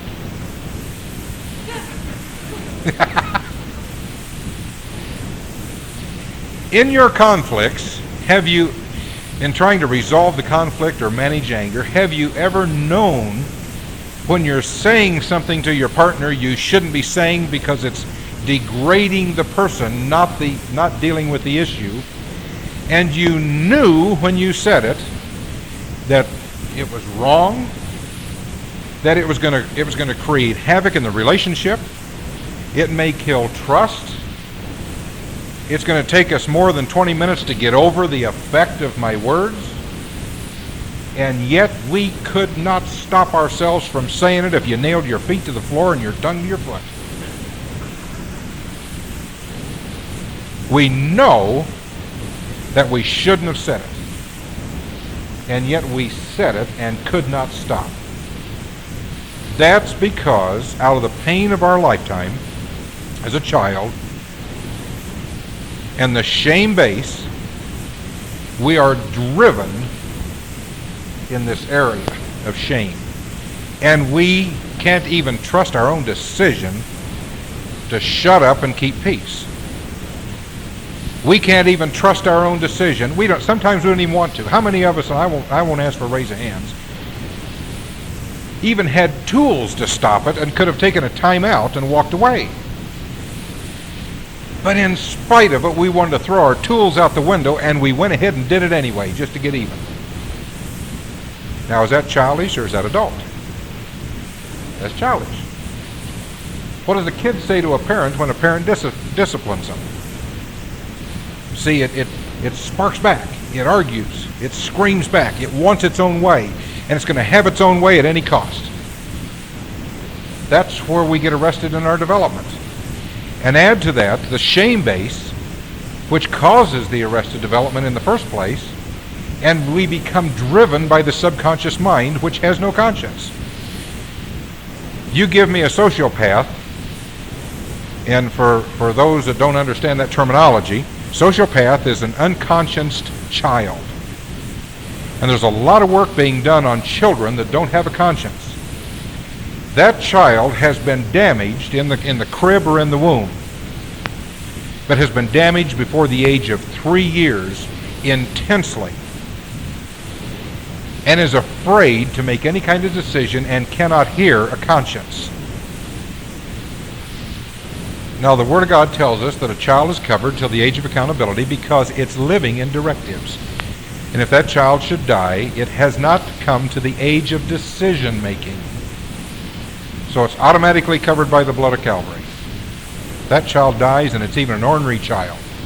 It's still covered because God has allowed for a child to be raised, hopefully, in a proper home with parental directives that will hide the Word in the child's heart and give it an example of what's proper and balanced. And the Word says, train up a child in the way it should go, and it will never depart from it. The problem with children today is we have skewed so far away from the documentation of the software that children don't have a belief system and a foundation. Add to the fact that the traumas of rejection of split families, the sexual abuse that's going on in children in the world today is beyond your wildest expectations. We can't even imagine the stuff that's going on. And it arrests the development, and the younger the arrested development, the less conscience that child will have, and it will be driven by its subconscious, which will not know the difference between right and wrong. In other words, to give you an example, my mother, a minister's wife, professes everything in the book. I don't doubt her Christian experience. She doesn't have a lot of skills at her age to deal with her issues, but I love her anyway. And that's covered by the blood. She's gonna make it. So I can't criticize her in that area. They were in Denmark. They were missionaries to Sweden. My father opened up the Church of the Nazarene in Sweden. They got on the wrong side of town, and down in Denmark, there's a certain area of the city where sex is wide open in the windows. And they have what is commonly known as the dog and pony show. And my mom and dad are driving down the street, lost, and my mother looks over, and here's all the prostitutes and all the stuff going on in the windows. And she says, Harold, which is my dad's first name, get out of here. We're in the wrong place. We're in the wrong side of town. Her database took it in. It wasn't a sin that her subconscious took it in. It was an event. The sin is dwelling on it, pulling the memory back and caressing the memory, then playing with it. The database, again, is strictly a database, which affects us if we don't come to the age of decision and choose what we do with what's in the database. And my mother, who I know serves the Lord the best she knows how, with the knowledge that she has, did not dwell on that, and it was an experience, but it wasn't a sin. Does that make sense? Now, something else that clarifies is the sin is not in the battle of the mind. We think about stuff, and we have all this garbage that pollutes, and we have these desires, and a desire hooks with a memory, and a memory hooks with something else, and Satan plays games with our mind. And we battle, and we battle, and we battle, and we feel shame-based, and what's wrong with me? I'm not even a Christian, because if I was, I wouldn't even be thinking about these things, let alone, what's going on in my life and the pain. That's the shame base that Satan keys in on and condemns you for having the thoughts. A thought can cross your mind. That's not the sin. There's no sin in the battle. The sin is yielding to the battle. And the moment we take that database as a child, even though we're an adult, that database pokes something out, And it's a memory that appeals to the flesh. And we start caressing that memory and saying, oh, wow. And it starts to build. And we start to play with it. And that becomes a part of it. That's the sin. Because then that will manifest itself in our behavior. The thought, every sin starts with a thought. We rebuke or reject or choose not to think about the thought, and we win the battle. So the battle of the mind is not the sin, it's the choosing and the acting on it that becomes the sin. And I hope that helps somebody. Because we will battle in the mind until the day they throw dirt in our face or Jesus comes. It's that simple. There's always going to be a battle of the mind. But the sin is not in the battle. The sin is yielding to the battle and developing the thought patterns in that area. Does that make sense? That's how powerful the subconscious mind is.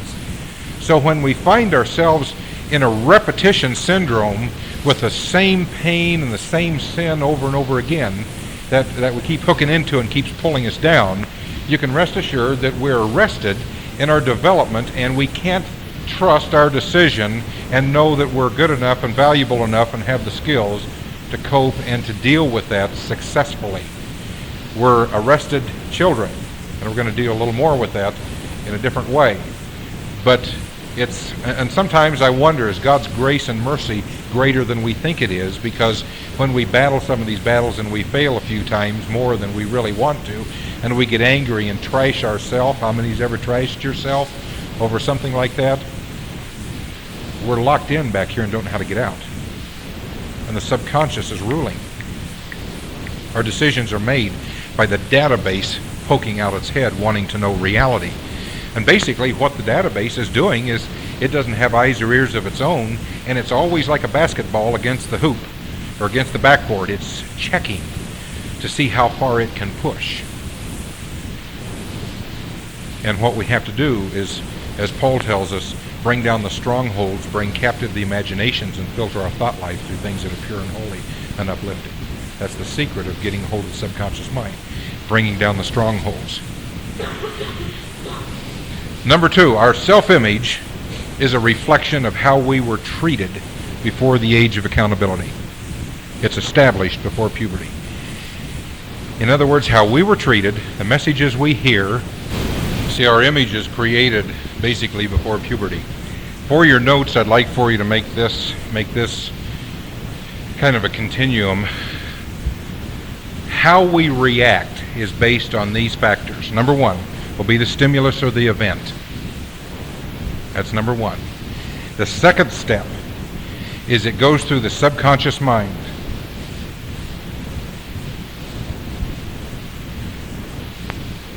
The third step, in the subconscious, it filters through self-image.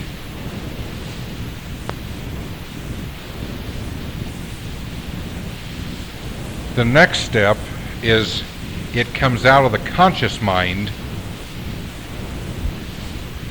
And the last step is behavior response.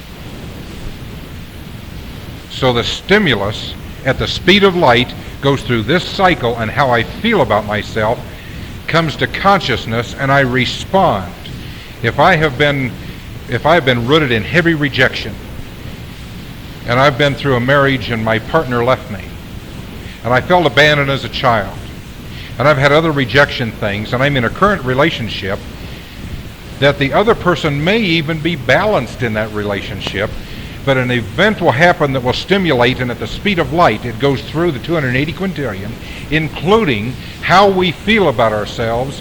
And when it comes to consciousness, our behavior is automatic, and we act like we're going to be rejected again, and we put up a fight and squeal and squall and carry on and go through all the behaviors of rejection, because it's based on not really the actuality of the event or the stimulus. It's based on how I feel about me, what was established in my home, and the messages I got before the age of accountability when I became a decision maker, supposedly. Make sense? So we react for a lifetime. Now again, the subconscious does not distinguish between good and bad. It's only a database. It collects information at face value. We can never erase the subconscious mind. We add new entries. as we add new entries and new tools and new skills and new understanding, our behaviors will change and we will start to mature. And the last one I want you to write down, we are moved by emotions more than intellect. And the seed of our emotions is based in the subconscious mind. And we can actually, if we're living in the age of decision, but we have hurts and pains and damage back here, something can trigger. I will have an emotion, but knowledge has given me reality, and I stopped reacting like I used to. Make sense? By growing up and becoming decision makers, not being arrested in our development, we then can have control over the emotional punch that happens instantly, we think, when an event or a stimulus happens. It's an automatic reaction. We can control that automatic reaction, see reality for what it is, choose to react in different ways. It doesn't happen overnight, but it's a process that we can learn to get a hold of ourselves and stop the reactive behavior. We get into the lifespan development.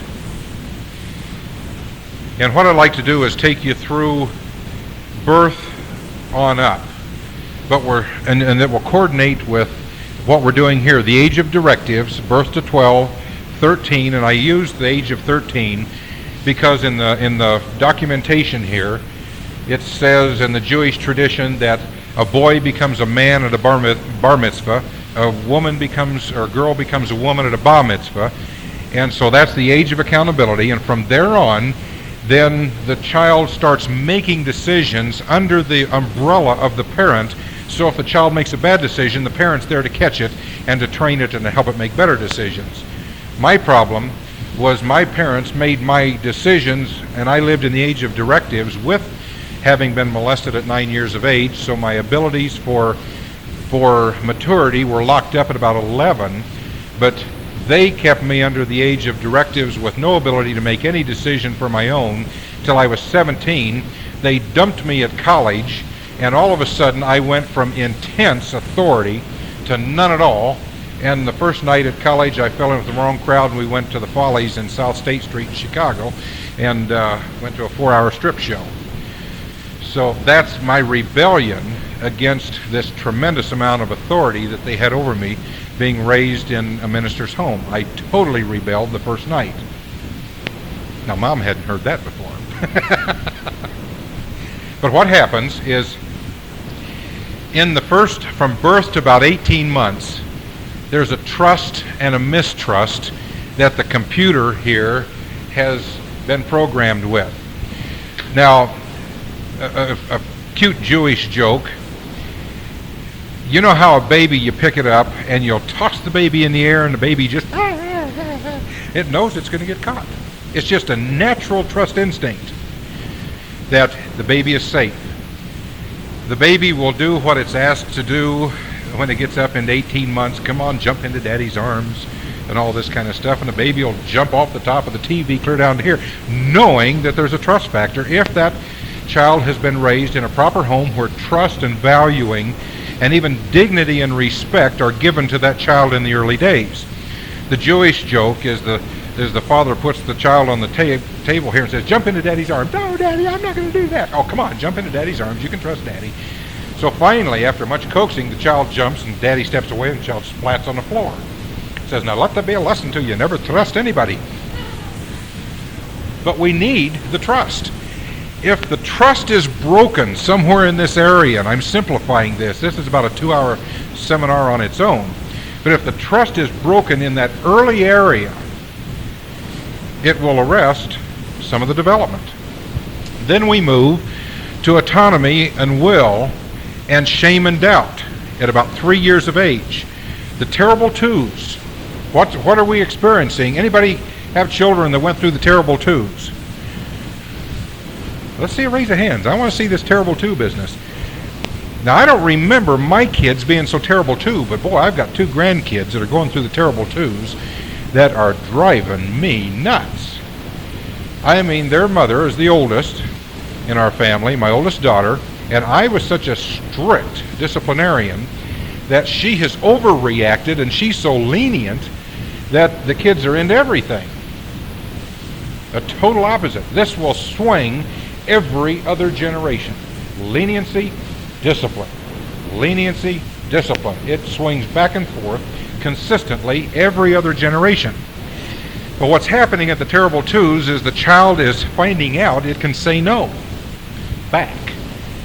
See, it's heard no so long. But it's starting to develop its will. If that is not developed properly with proper directives and boundaries, the child will move into shame and self-doubt naturally. It's a process, a natural process, without a trauma of rejection, incest, molestation, emotional child abuse, and physical child abuse. It will, if it isn't done right, it will naturally move into shame and self-doubt. Now, see, we talked about the sociopathic child who has no conscience. What's happened? The damage has been done, the mistrust, back before the age of 3. And so it doesn't have a conscience. It's living already in shame and self-doubt. Then on the other side of it, you come down to 3 to 5 years, and the child starts to see purpose. It starts to want to do things, want to grow, wants to tie its shoes, wants to do the things it's supposed to. And if there's something there that would traumatize, then the child will slip in and live in a guilt base because the conscience is starting to develop, but shame and doubt has already foundation before guilt comes in. See what I'm saying? We can be put into a shame-based environment before we can understand guilt. And the first hit on us emotionally in our development, if guilt was the first hit, we could deal with it because we still have value, but we get a whipping and change our actions. That makes sense? I'm trying to make it real simple. So if we haven't had a problem up to the 3 years, you can start to rationalize a little bit with the child. And it will understand. It will say, why, and drive you nuts. But that's normal because the child is compartmentalized in their thinking. But if it doesn't have shame and doubt first, and guilt takes in to where it can see the difference that your behavior was wrong and you're getting a whipping for it, but I love you. See, that's the approach we have to have with a child in that area. But the first hit is the shame. Then the child will never understand that it's being disciplined for behavior, but that there is existing love in the home. So if we've had an area of trauma in the shame and doubt area, it will last for a lifetime, and many times we are dealing with couples that somewhere in their development, they're locked in at about 5 years of age. They look like an adult. They can function on a job like an adult most of the time, but with personal, say something went wrong in the job and the boss came up and started to talk about that issue, the person's totally trashed and will go to child and lash out and then start causing fires and talking behind the boss's back and takes it all personally, not realizing that behavior is one thing but person is another. Can't break away and realize issue, person. To trash my idea is to trash me, is where they come from. So we can't stand any kind of personal criticism or even can't stand directives, because if you give me a directive, you've trashed me. Then we move to inferiority or industry or competence at about 9 to 11 years of age. We have developed, if we're raised in a shame-based environment and we've had trauma in our life, we will not feel good about ourselves. At 9 to 12 years of age, we're locked into how we feel about ourselves for the rest of our life, and we will live with an inferiority complex for a lifetime unless it's dealt with and we have the tools to get out of it and realize behavior is one thing but my value is another. If we're raised on the positive side, it's at that age when we start to develop the ability to comprehend, to do some goal setting, and want to be industrious, want to achieve, not because we have to be approved of, but because we choose to. It's our choice, not a demand. Make sense? Everybody with me? Anybody isn't with me so far?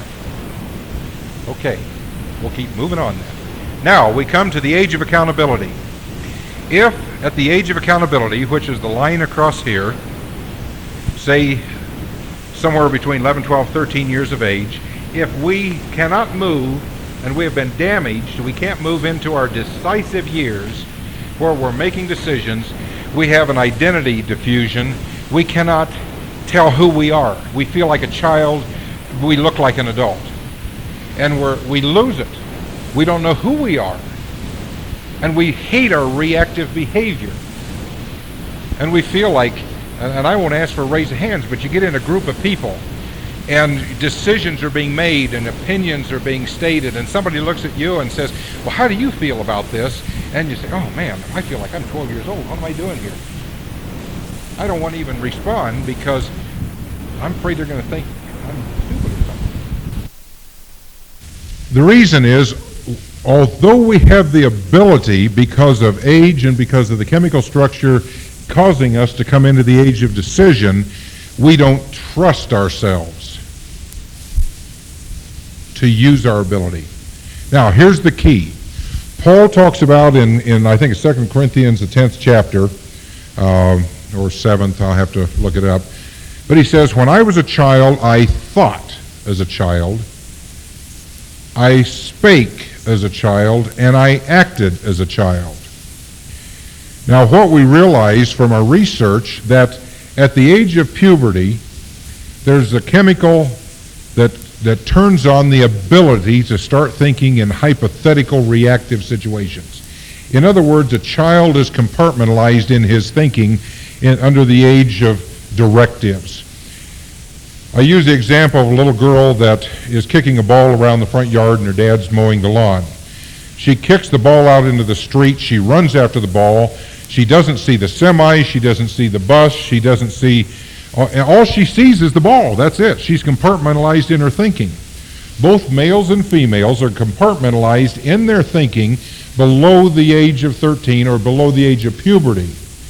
And it's the way it is because the brain is so set up that when we go into puberty and the body starts to change, it also changes the abilities of thinking. It is a physiological thing. That the chemical, the hormonal structure, causes the brain to engage in the ability to see the whole picture. Now, Dad's mowing the lawn. He sees the ball go into the street. He sees the truck coming. He sees cars and buses on the other side of the street. He is able to gauge the distance, the tone of the voice, and he screams, honey, don't go into the street, and he grabs her. And the truck runs over the ball. It could have been her. Dad saw the whole picture. Son and daughter, until they reach puberty, cannot and don't have the ability to see the whole picture. That's why when Mom's in at the sink and she's washing dishes and one of the children come in and they're 7, 8 years old, can I go over and play at Johnny's house? No, you can't. 3 minutes later, can I go play at Johnny's house? No, you can't. Can I go play? Johnny's house. I want to go to Johnny's house. You never let me go to Johnny's house. I never get to do anything I want to do around here. Everything is always or never. Do we ever have an always or never in our relationships? Guess what? We're stuck somewhere back here. Now, that's not a sin. That's just, we're stuck. And hell's trying to stick us so we can't be functional. So finally, Mom says, yeah, go play at Johnny's. Cross the street. If you get run over by a truck and you're killed, don't come running to me. Get out of my face. Go on. Go do what you want to do. The child can't see the whole picture, doesn't understand time, doesn't understand what's going on in the home. There's not a whole picture for it to see because it has no ability to see the whole picture. So it's always asking, why? Why? Well, because I said so finally. You know, you can explain to a child 6 different ways from Sunday to answer the question, and the last thing out of the child's mouth, but why? The compartmentalization of the child. Now, we reach the age of accountability, and we look like a teenager, and we know the hormones are working because just watch the teenagers, and we start into the age of decision, but we're up here and we're looking like an adult, but because of the trauma in our life, we're locked in back here in the age of directives, and even though we have the chemicals, and even though we have the size, and even though we have the age, and even though we have the tone of voice, and we could control and make our decisions, when it comes to making decisions and a critical one comes up, we start moving back, and we start moving back, and pretty soon our decisions are starting to be made by indecision, and we get angry with ourselves because any decision made by indecision is not the right decision for you at that point in time, and we don't know how to handle our anger because we're under the age of accountability and under the age of directives. So what do kids do? We shift the blame. The cookie jar is empty. You're an only child. Mom comes in and says, "Who ate the cookies?" "Not me." Not another soul in the house. But compartmentalized, "Not me." But if we're up about here, then we can shift the blame a little bit. So we do get up enough to shift the blame. So we get in our relationships at home, and we have an argument with our partner. We're dating, we have an argument. We're married, we have an argument. And guess what? All of my ills are because of you. If only you would not do that, I would be okay. And we do it to each other, and inadvertently trash each other. Yet psychology, research, everything I get my hands on tells us that 95+% of the issues we deal with in our relationships and marriages are rooted before the age of accountability. And we drag all of this stuff into our marriages, trying, without even knowing what's wrong, to get our partners to fix us and complete our childhood.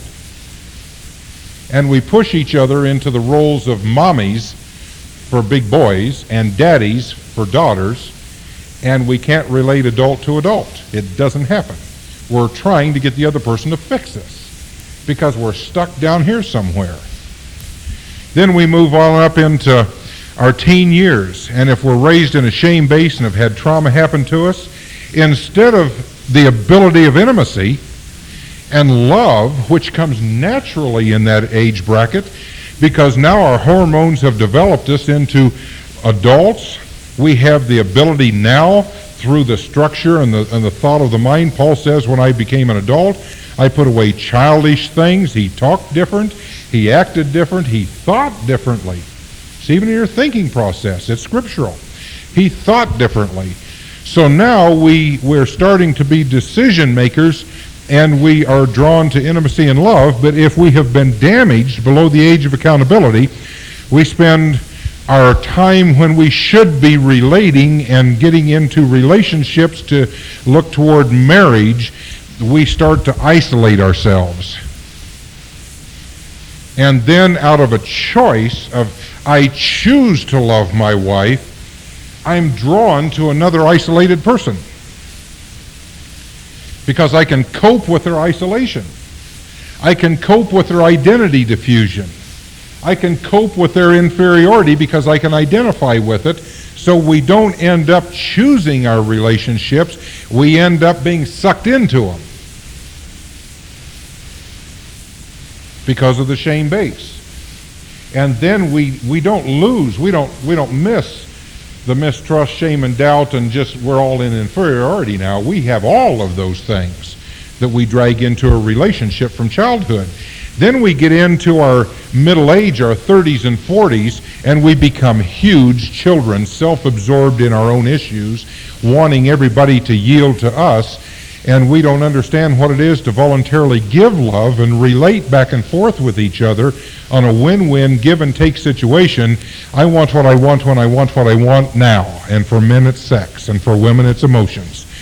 And he says, if I don't get my sex, I'm going to detach from you. And she says, if I don't get my emotions, I'm going to detach from you.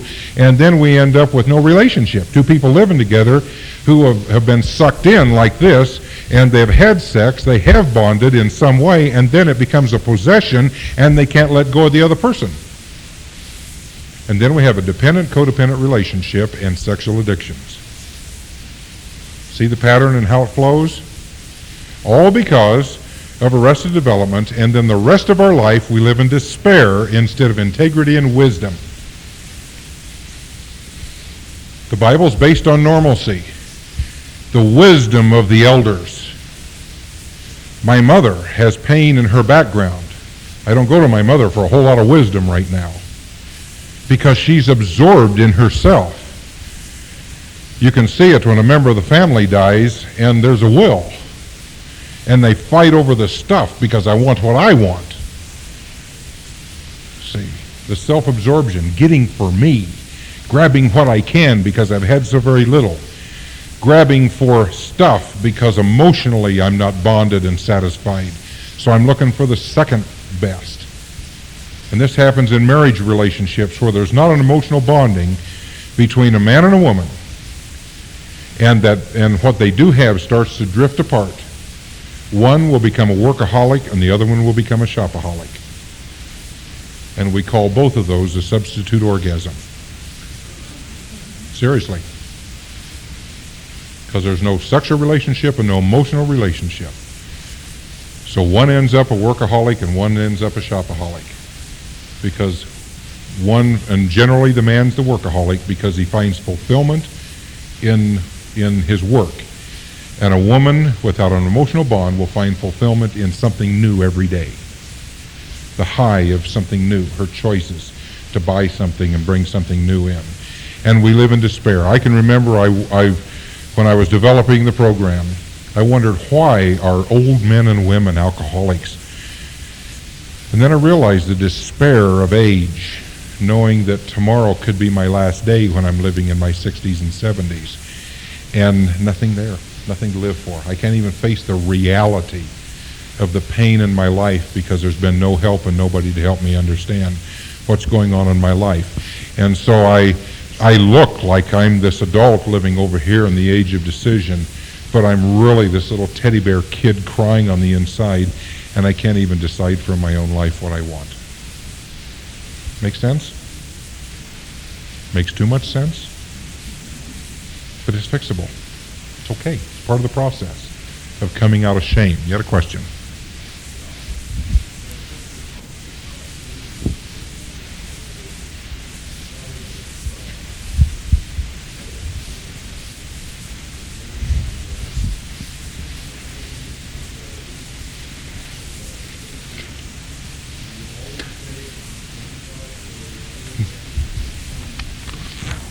You'll vacillate back and forth, and this is where we go into this chart.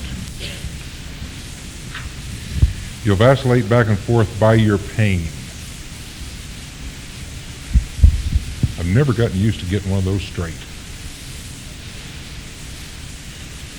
Now, if you were to take a full sheet of paper sideways, and this is what I'd really like for you to do before we close out for lunch, is draw this out on a sheet of paper, birth, 18 months, 3 years, 5 years, 11 years, 18, 40, and 70. Draw that out, put your ages down as this shows.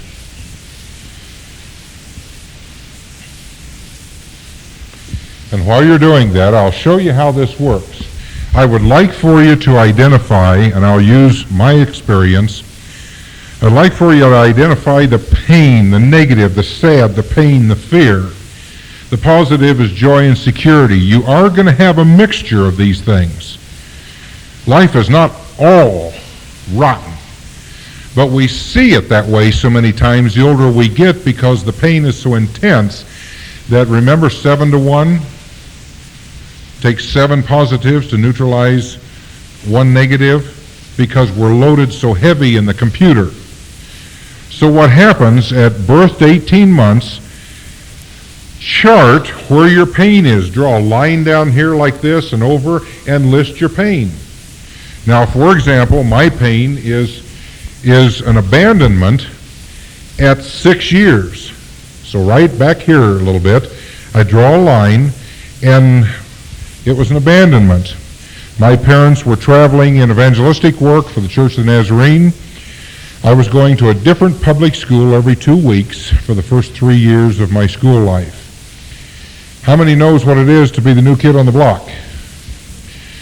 How many knows that there's a tremendous amount of competition to put yourself in the pecking order of the bullies in the class and the ones that have already got their territory set up?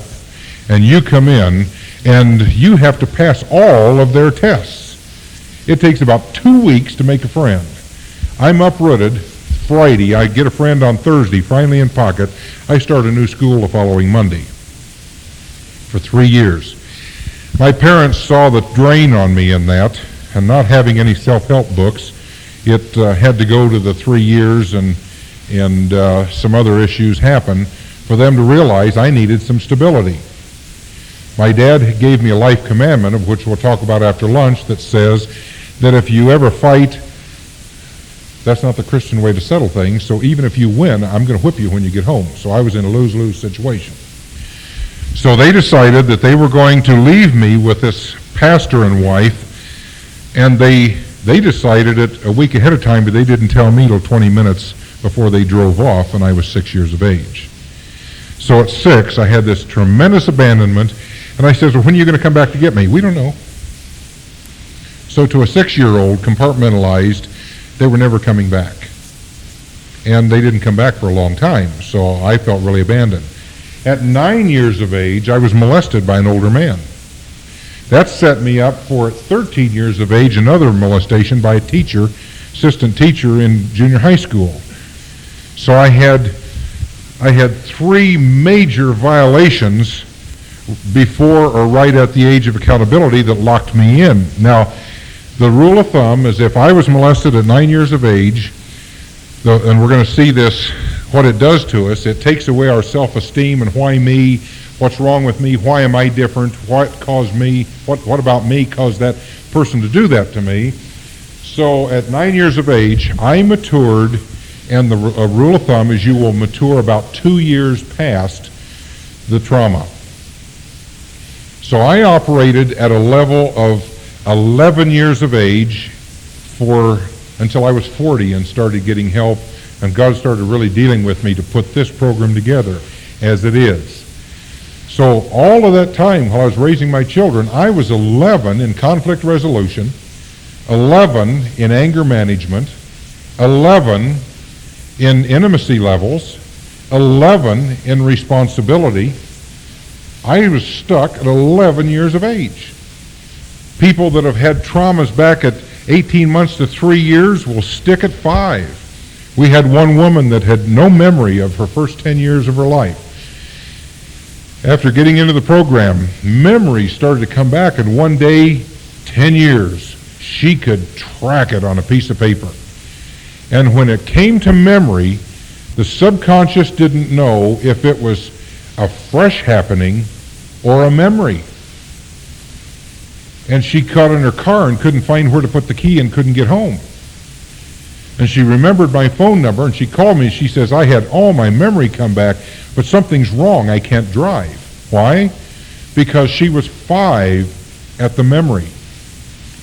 And so we got in the car with her and gave her a reality check, and I says, are you 5 or are you 33? And she says, I'm 33. The moment she says she's 33, she gave the subconscious a reality check that said this hurt and pain which came forth as fresh as the day it happened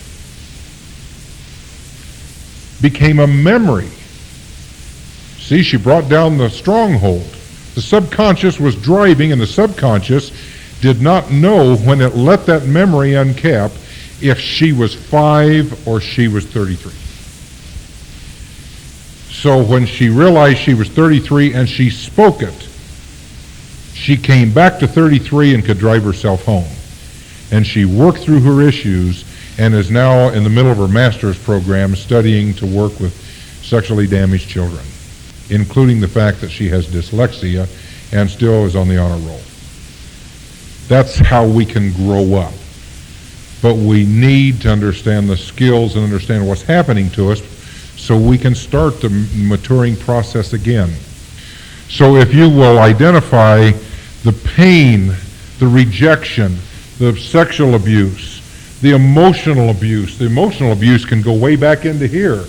The things you heard about yourself, how you were punished, how discipline was done in your home. If you can identify those things, you can pretty well tell where you are emotionally in many areas of your life. And again, it's not a sin. It doesn't make you bad. It means that Satan has done his job to arrest our development so we can't find love and we can't find God. Give you an example. You get a preacher that gets up and stands up and preaches and swings his arms and talks about the love of God. Tell that to a woman who was incested by her father. The love of God the Father?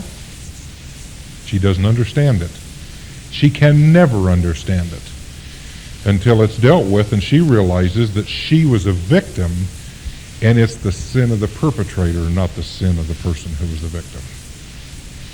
And that God is a loving Father, just because her father was out of sync doesn't mean that God's out of sync. But see, her image of a father is based on what happened to her in her home by her own father.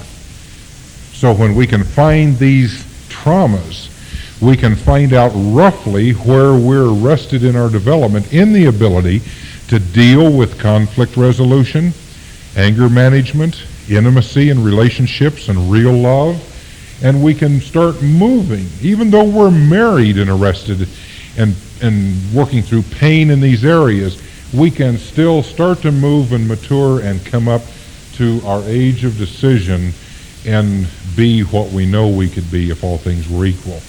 Because God gave us the documentation to make all things equal in spite of the worst thing that Satan could do to us as children. God makes all things equal. And he's given us a way out. And that's what we're going to talk about after lunch. Let's break for lunch. Try to get back to as close to 1 o'clock as we can. And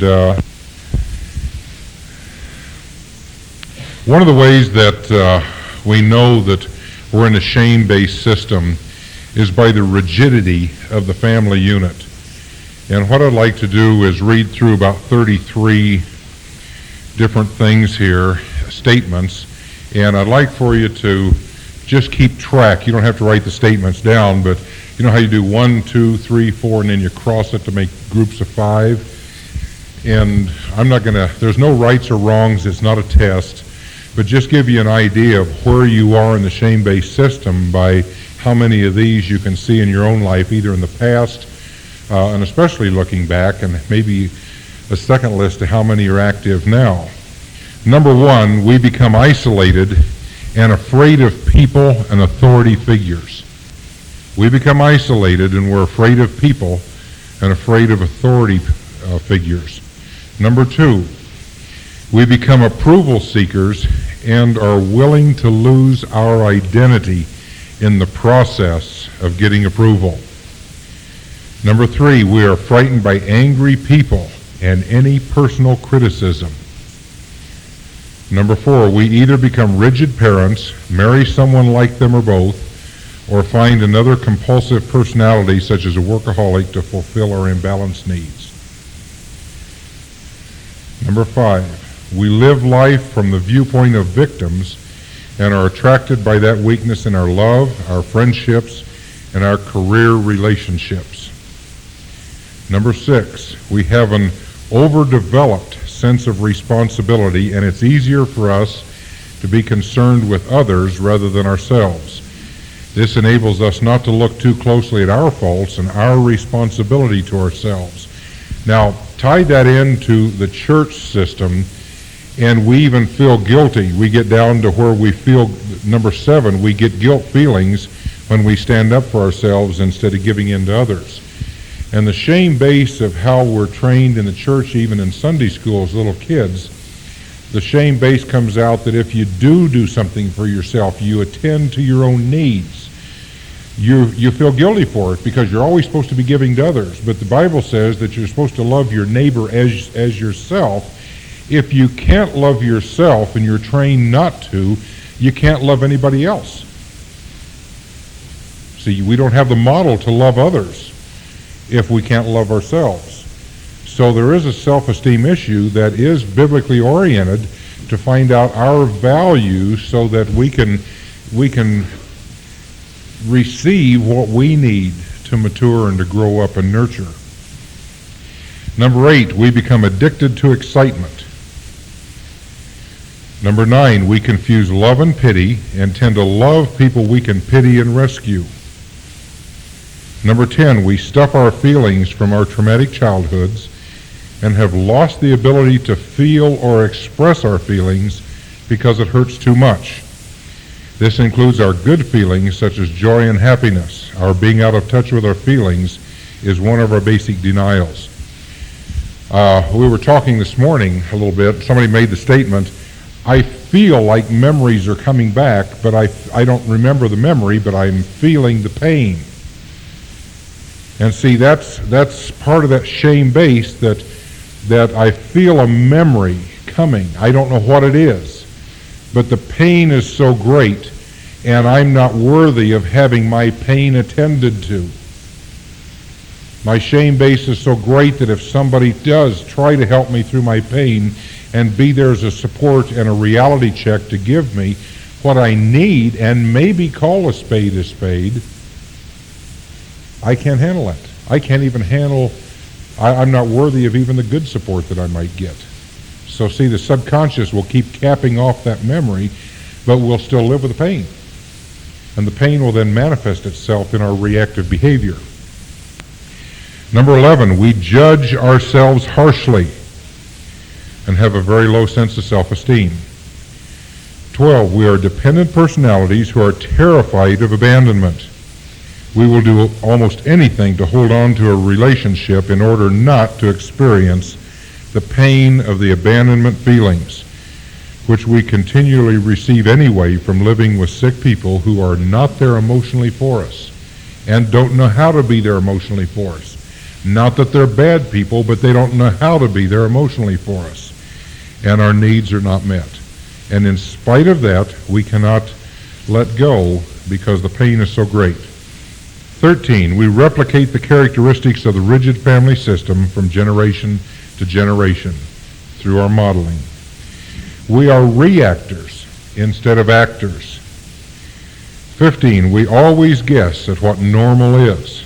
And yet when someone tells us what normal is, if we're living under the age of directives, we resent their advice or even resent their loving reality check. 16, we have difficulty in following a project through from beginning to end, even if it's a project of our own choosing. 17, we have difficulty having fun. 18, we take ourselves very seriously. 19, we have difficulty with intimate relationships. 20, we overreact to changes to which we have no control. 21, we consistently need and seek approval and affirmations. 22, we usually feel just a little different than other people or from other people. 23, we're either super responsible or super irresponsible, and it will flip-flop on you. Sometime in some situation, be super responsible to a fault. And then other times when we need to be responsible, we're super irresponsible, can't make a decision, and our decision is made by indecision. 24, we're extremely loyal even in the face of evidence that the loyalty is undeserved. 25, we tend to lock ourselves into a course of action without giving serious consideration to alternative behaviors or possible consequences. See, we're in the compartmentalized. We do something, but we lock ourselves in. Even though there are going to be consequences, we can't see that far ahead. This impulsiveness leads to confusion, self-hate, and a loss of control of our environment, and as a result, more energy is spent cleaning up the mess than would have been expanded in the first place, had we done it right. 26, we tend to look for immediate gratification as opposed to deferred gratification or long-term goal orientation. For instance, men who have overstepped the boundaries in their relationship and broken the relationship through either emotional or physical abuse want what they want right now.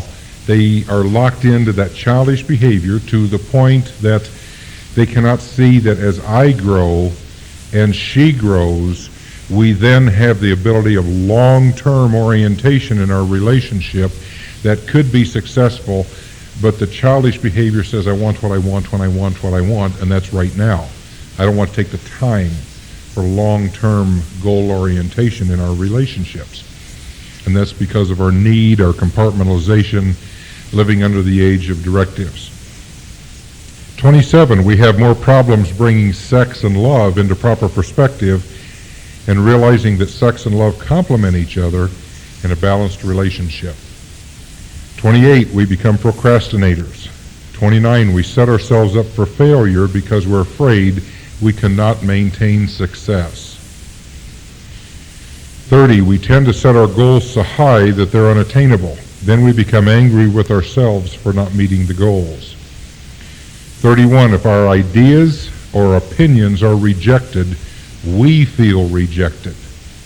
Remember, there's a difference. You can reject my opinion, but I'm intact. I'm okay. I have value. But in shame base, if you reject my opinion, I'm trashed. I go into a grand funk. Nobody likes me. 32, we fail to recognize that the behavior and the person are two separate entities.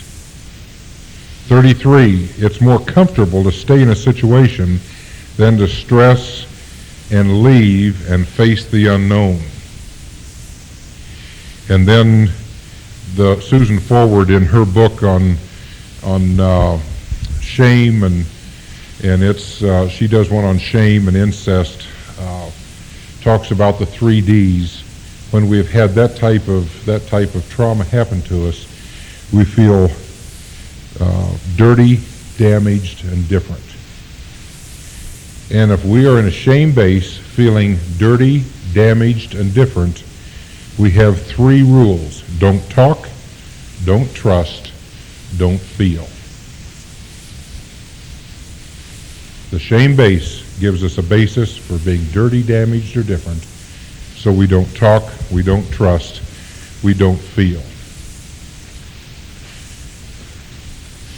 Some of the thoughts and life commandments that cause us to stay in the shame base are making mistakes is terrible and unacceptable. If I make a mistake, I am a mistake. I'm not quite what I should be, so I am damaged. In the last workshop, we talked about the fact that when I was in my mid-30s and I was not able to hold a job for a long period of time, I was a 2-year man on a job. I would go in our relationship, and some of you may or may not know our whole story, and I won't take the time to get into all of it, but I left the ministry and the marriage the same week, and we were apart 7 years, and my relationship ability, even apart and in new relationships, was very limited. I could come on strong and do very well, but the long-termness of me in relationships was anywhere from 6 to 18 months, maximum 2 years on a couple situations. But I think we get so locked in that we have no alternatives. I'm dead in the water. I can't change the way I think. This is the way I'm going to be, like it or lump it. The next one, I must rarely show weakness or cry. What is our life commandment as a child? Big boys don't cry. Big boys aren't sensitive. Big boys play with guns and ball bats and gloves, and girls play with dolls. And girls cry and boys don't. And it's like I said before, my dad said if you get into a fight, even if you win the fight, you're going to get it when you get home. So I became very passive. And many times in my life that comes out as being the word victim written across your forehead. And we keep getting victimized over and over and over again. And it was just this last year when we had the hostile takeover of our ministry was the first time in my life I ever fought back. The very first time. At 48 years of age, I finally decided I'm going to break Dad's life commandment and I'm going to fight back. And I fought back, and we got the ministry back through the court systems. And we did it properly. I didn't go do what wanted to do, go break somebody's legs. But I did it properly, but I did fight back. The next one, in a shame base, strong people do not ask for help. We are all in control, so we don't ask for help in a shame base. The next one, everything is within my control. And then we become extreme controllers of others, of situations, because we're not in control of ourselves. When we see somebody that's trying to control other people, control situations, you can realize that you're looking at a person who is inwardly totally out of control. And the only way that person can feel safe because of their shame-based background is to control everyone and everything around them, and then they feel safe because they know that they're out of control. So if there's going to be any behaviors or any slack or something like that, and they screw it up, everything's under control so they can screw up because they know they're out of control. Yet that produces chaos in their life. Then we have the idea that other people should see things the same way as I do. And people should do what I want them to do because they love me, and the world ought to be fair. And those are things that produce a tremendous amount of shame. We get back to the overhead, and I wanted to quickly cover this model of how we handle criticism and how we handle it most of the time and how we should handle it.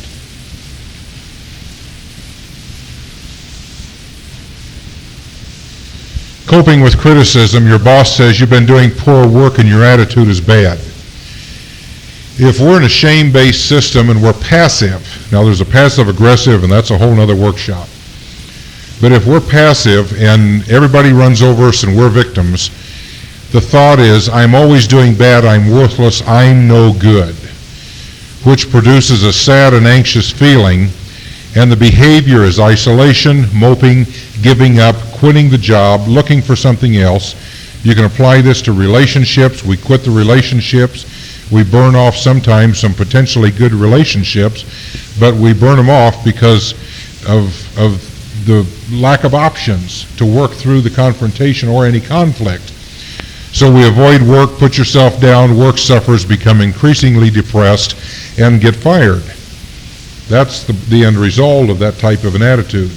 If we're aggressive and in the shame base, we think, you're no good. That stupid jerk, he has no right to say that. We have feelings of frustration and anger.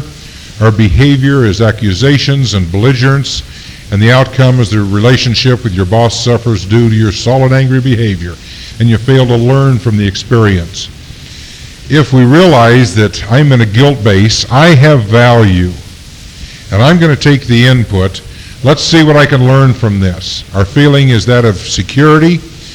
Our behavior is to find out, what could I have done better? Let's identify what needs to be changed and then become accountable and change it. And then the issue is defined, solutions are attempted, and we have relationship. And we can move on. But even in the work field, the shame base will bleed out in, poor me, I'm always getting picked on. Or, that dumb so-and-so is always in the wrong and I'm in the right, and why can't he see that I have so much to contribute here? And we don't become team members. If we're balanced and realize that sometimes our opinions are going to be honored and sometimes we're going to have to take directives, but we know that we are not trashed either way, then we can work as a team member and play win-win. In other words, it's not a personal affront and a personal attack against us. Then we're going to move fairly quickly because we've got some real intense information I want to get to in just a few minutes. The adult manifestations of early trauma in our life really are something that we cannot control, and until we understand it, we don't have many options in dealing with it. We have talked about the 5 areas. It shows 4 on the chart here, but the 5 areas of the root problem in the shame-based environment. The rejection, is that clear enough everybody can see? That's a little better. The rejection in the original home, which has to do with divorce, death. I can get out of the way here so some of you can see. Which has to do with divorce, death, a father going to the war or whatever the case may be. Many things can come off as rejection. Then incest, and we talked about inappropriate behavior between family members, molestation, child abuse. Child abuse comes under physical and emotional. Emotional abuse is much worse to deal with than physical abuse. Yet across the nation today, 50% of all families in the nation suffer with physical abuse, at least once a year in their relationship. So we're looking at half the nation is suffering somewhere along the line in physical abuse. I hate to say it, but when I preach it, if we have 200 couples there, 100 of those couples have dealt with some kind of physical abuse within the last year, which does produce pain, but the physical abuse, the bruises will heal, but the emotional abuse, when we say the things we're driven to say to each other, and men are more aggressive in this area, although women can get pretty aggressive when it comes to verbalization, and those wounds go clear to the marrow of the bone. They go to the spirit, they go to the soul, and especially if there's some victimization and in childhood and issues that we have not dealt with, we are hearing things about ourselves from our partner who has supposedly chosen to love us. And again, in emotional abuse, it can go both ways. Women, out of their protection, can have a sharp tongue and destroy a man's ego, and a man can destroy a woman's sensitivity and trash her totally. And then they live with this stuff that's going on underneath, and they're afraid to talk about it because the pain's too great on both sides. So they work as a brother-sister almost relationship after a period of years of this because the pain's too great. We stuff it and we can't get in touch with our feelings. So emotional abuse is way worse than physical abuse. Physical abuse is bad enough, and physical abuse can be from a look to murder. That's the range of physical abuse. And I have watched couples when she would be talking to someone and he would come in and he would focus and narrow his forehead and she would be off just like that, off somewhere else, knowing that she had overstepped the boundaries he had set for her out of his own insecurity. And then we read about every 2 weeks in the paper of someone that gets shot or killed. Here in Denver, the physical abuse is so intense in this area. So those are our four major root problems: emotional child abuse and physical child abuse, which will replicate itself in our relationships. The first thing that happens when one or any cluster, some people have all 4 or 5 in the physical and the emotional child abuse would make 5.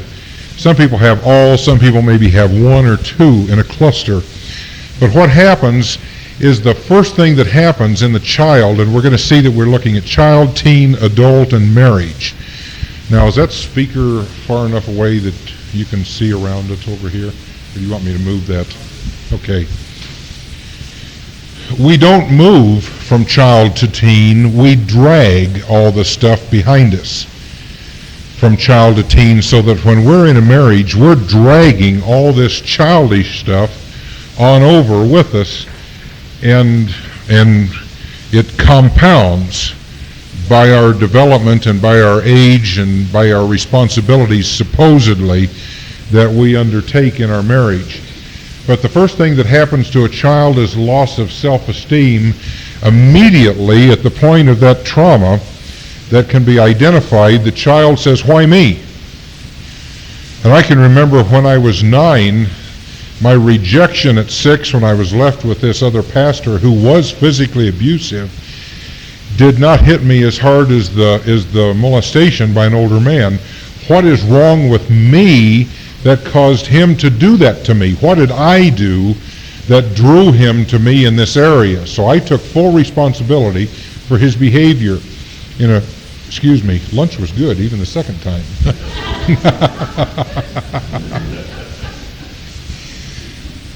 But the shame-based person accepts responsibility for what others do to that person.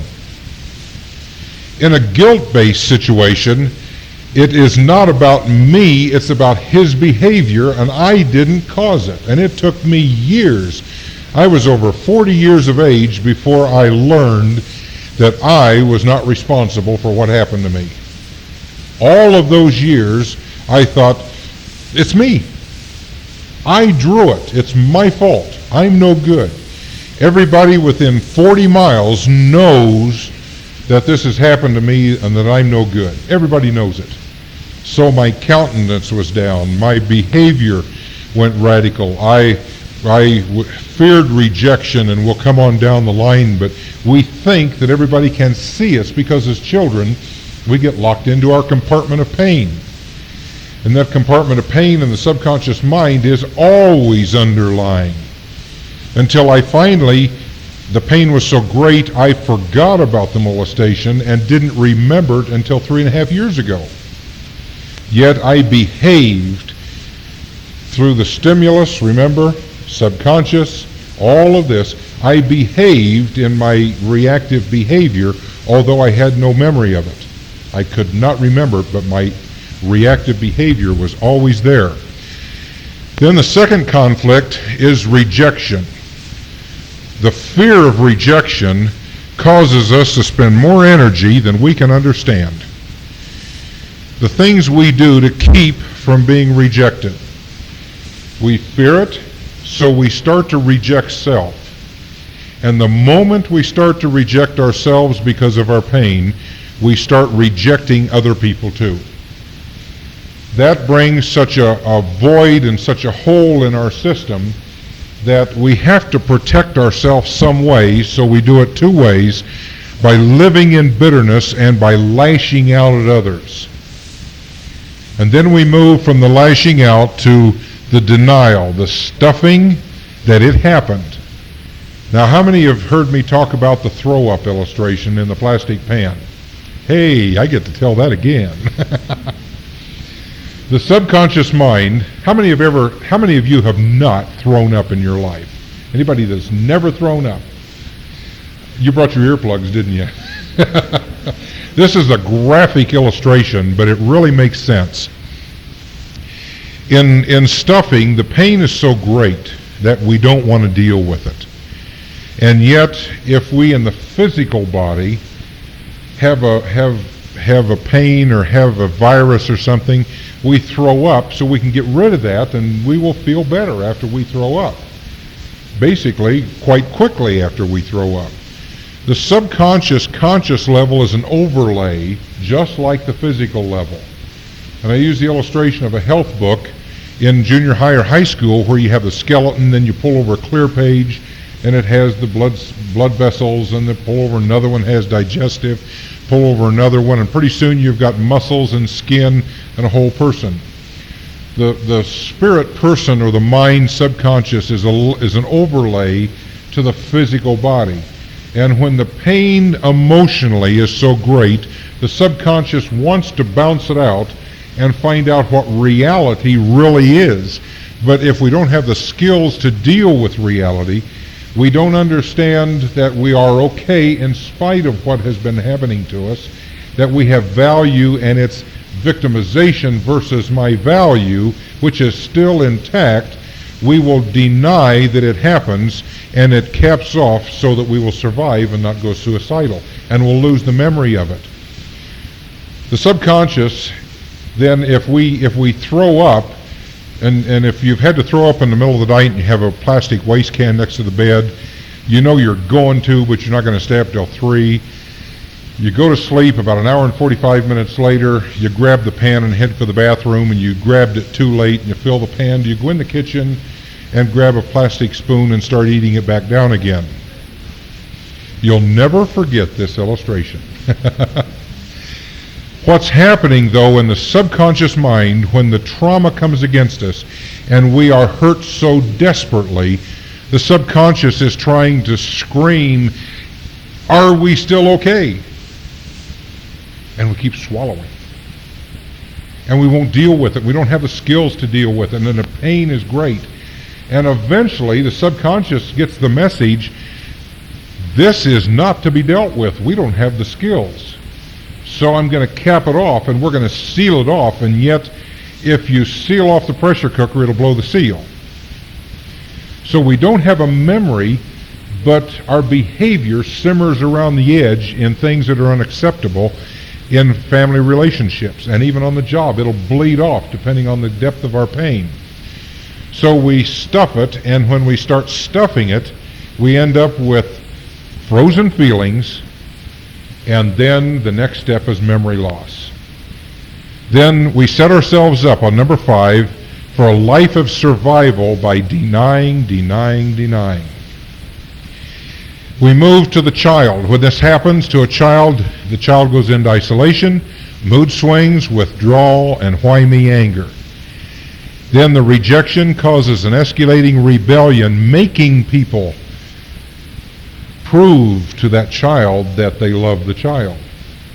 So parents and friends and relatives have to jump through hoops and walk on fire to let that child know that in spite of how it feels about itself, it's still an acceptable child. Then the self-protection is a refining of disobedience, open rebellion, and acting out. And the denial is the blame shifting. Remember we talked about the cookie jar this morning? I'm an only child. I'm compartmentalized. I go in and have this impulse for cookies with no impulse control. I eat the cookies. Mom comes in and says, where's all the cookies? Who got into the cookies? Not me. The only kid in the house, but not me.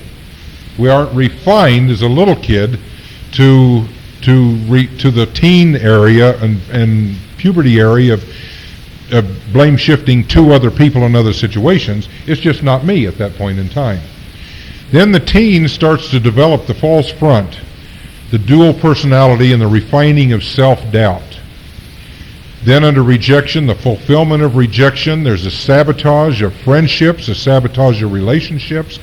And I make the statement that to the shame-based man and woman, that you can remember in your dating life there was somebody that you could recall by name that was attracted to you and you to them, that was in balance, stable, emotionally, financially, had it together, was not shame-based, and you blew them off because you were afraid that knowing who you were, if you married that person or got involved in a relationship with that person, they would eventually find out who you are through the closeness and the intimacy, and they would not like you, so you blew them off before they blew you off. And I've seen it many, many times. I'll talk about that in our group, our classes, Learning to Live, Learning to Love, and we'll go around the room. And I've taught the victims class several times, the women's class. And the women will just like that, just pop the name of the man that back in the days they were dating and things were better than they are now. They could remember the name of the man that had a balance, and they knew this was stability and this was maturity, and this would have been a good one had they been qualified to be able to stay in that type of a relationship, but they settled for second best and sabotage the relationship. Men are the same way. Men that are damaged will look for someone to rescue. And when I left my wife, I remember I left the ministry and I left her because I woke up every day saying to myself, is today the day that a balanced, stable man will come into her life and she will see such a radical difference that she'll leave me. And every night when I came home from work, I wondered if she was going to be there. And I still struggle with that pattern today because my shame base was so deep that I'm still wading out of it. But I remember that I finally said to myself, she will leave me someday. I'm going to leave her first. I'm going to be the hurter, not the hurtee. And so I left her first before she could leave me and hurt me. And so we sabotage even a halfway decent relationship. In our pain, we sabotage it. So I made up my mind that the next time I get into a relationship, I'm going to pick someone that is totally damaged, totally washed out. Because how I felt about me meant that if I found a girl that had had a tremendous amount of sexual abuse, alcoholic family, all of these things, I would look so good to her, and I would rescue her so that she would stay with me through obligation, if not for love. And if she did find out who I was, I had already impressed her so that she would be obligated to stay in this relationship, and that's what I did when I was in the live-in relationship, and that's the lady I threw down the stairs. And that didn't work, because in spite of all her pain, she was better than me and had much more potential for love and much to give, and a very caring person.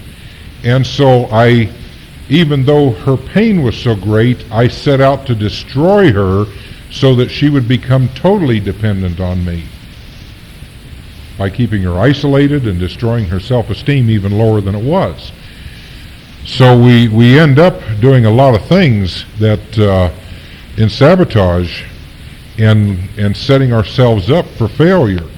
Then in the teen that has been damaged, both male and female, they get into promiscuity because that's the closest thing to affection and the closest thing to hugs and touch that we can understand. Yet we're isolated, and in the blame shift we move it now to other people and other situations. It's always somebody else's fault, or it's the situation's fault. Then as the adult, our barriers are now erected, self-doubt is now in place, self-esteem is unattainable, we are in full-tilt rebellion without any supervision, no parents, nothing to hinder us, no directives, we're fighting against directives, so we're in full-tilt rebellion, we're refined in that area, we live in hatred, judgmentalism, and mass confusion. Then at the 18 to 20 age, we escape supervision, so we're independent. There's increased promiscuity, rebellion against any and all authority, and sexual problems. Then the blame shifting goes to the games we play, if only. Woe is me, God knows I've tried, and why me? Then we find the relationship and we marry. And in the marriage relationship, because of the loss of self-esteem and there's no trust and a shame base, we block all love and intimacy. If I don't care for me, if I don't like myself, and on a scale of 1 to 10, I'm at about a 1.5 to 2 max. And I marry a woman who knows how to give love. And she gives me a 10, 8 points will drain into the sewer because I can only receive less than 2 points of what she's giving me because of how I feel about myself. So then I end up demanding 10 points from her consistently, never giving anything back, and drain her. I become an energy sucker to her and she has absolutely no finish line to cross. She could lay down on the floor and prove her love by cutting her wrists and bleeding to death in front of me, just for me, and it still wouldn't do the job. She has no finish line because I don't like me, and I cannot receive from her the fullness of what she would have in the ability to give me. So it becomes a bottomless pit with no finish line for her. Then a denial, and this can reverse, but men are more energy suckers than women are. Women are natural nurturers and naturally relationship oriented. Men are not naturally that way. Men are goal oriented. Men will set a goal, and once he's married and once he's had intercourse, he has completed his goal for that relationship if he's in a shame-based environment. Once he enters her, he doesn't have to get to know her any better than the day he entered her. And most men basically will not do it because now, to them, to prove love, I have to make money, I have to buy things and do for her, not about conversation, emotional bonding, support system, help, and those type of things that come natural to the woman. So I pick on men in that area because men need to understand this area of they're always sucking energy, wanting more love and yet don't know how to respond to that love that they get. Then there's a denial of the problem verbally. Life becomes just an existence, yet in this existence we must always prove ourselves. Remember, we can't be loved in a shame base for who we are. It's all about works. It's all about performance. Then internalization. We internalize everything. I can remember I'd ride down the street with my wife in the car, and it was in the early days of the tight perms, and so we'd make fun of the frizzy hair, and I'd say, well, boy, her hair looks pretty good for steel wool, and Judy would say, you don't like my hair, and you don't have the guts to tell me you don't like my hair, so you're giving me these side messages, and she would internalize everything I said, so I couldn't really talk about anything or couldn't even joke about anything because she took it personally, and I couldn't deal with the constant agitation of taking things personally, and yet she would do the same thing. She would say something about Tom Selleck, and I'd go into a grand funk, because Lord knows you can tell by looking at me that I'm not Tom Selleck and don't have a chance. But see, it affected me, not realizing that to her, he was a good-looking man, and she didn't see him in a sexual way. She thought like I did, because when I looked at Bridget Bardot, now that dates me, doesn't it?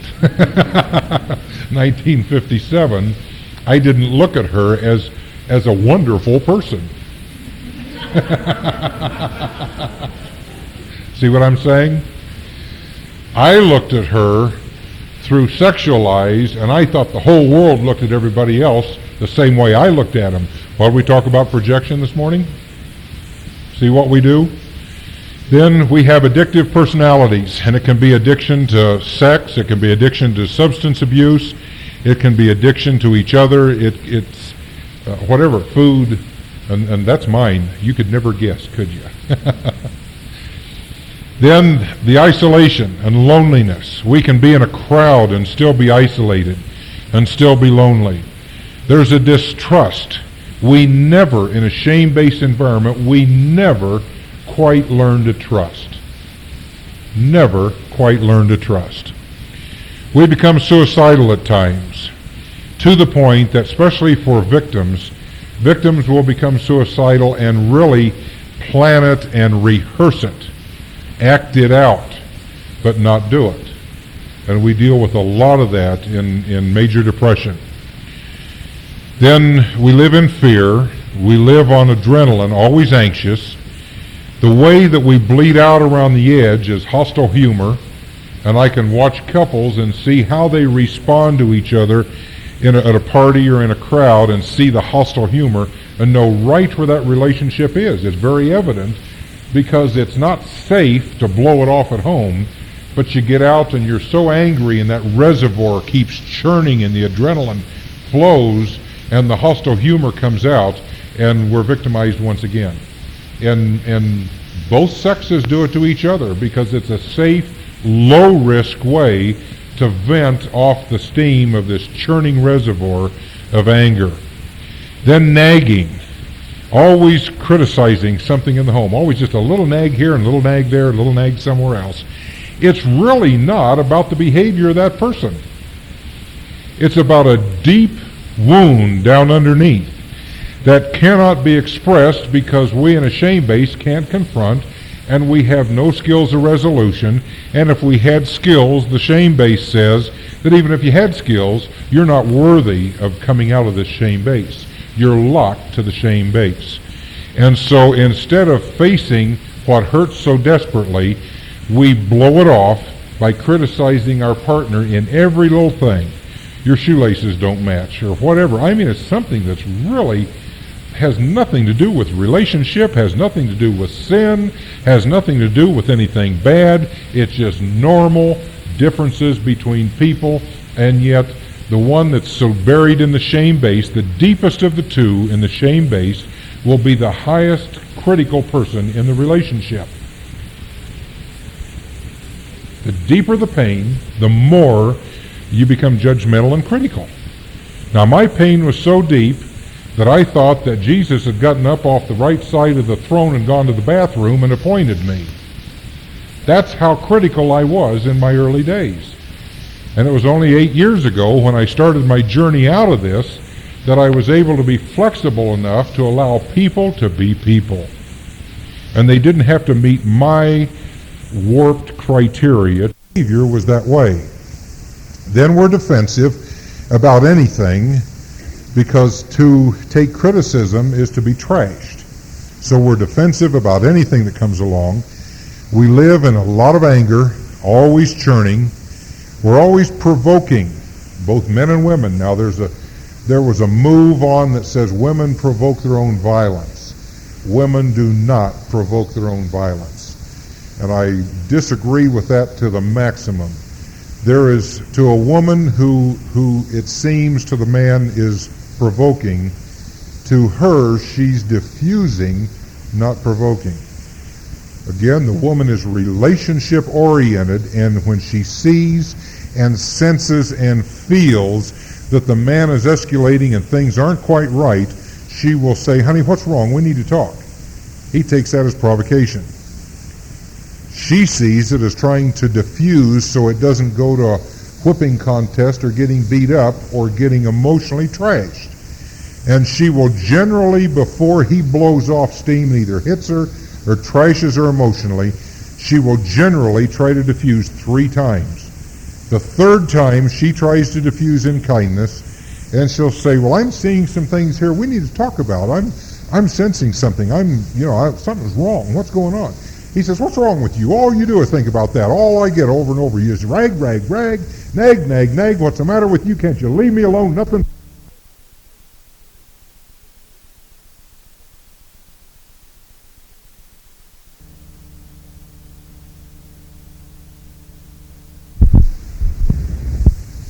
They're goal-oriented, so they have to fix it. So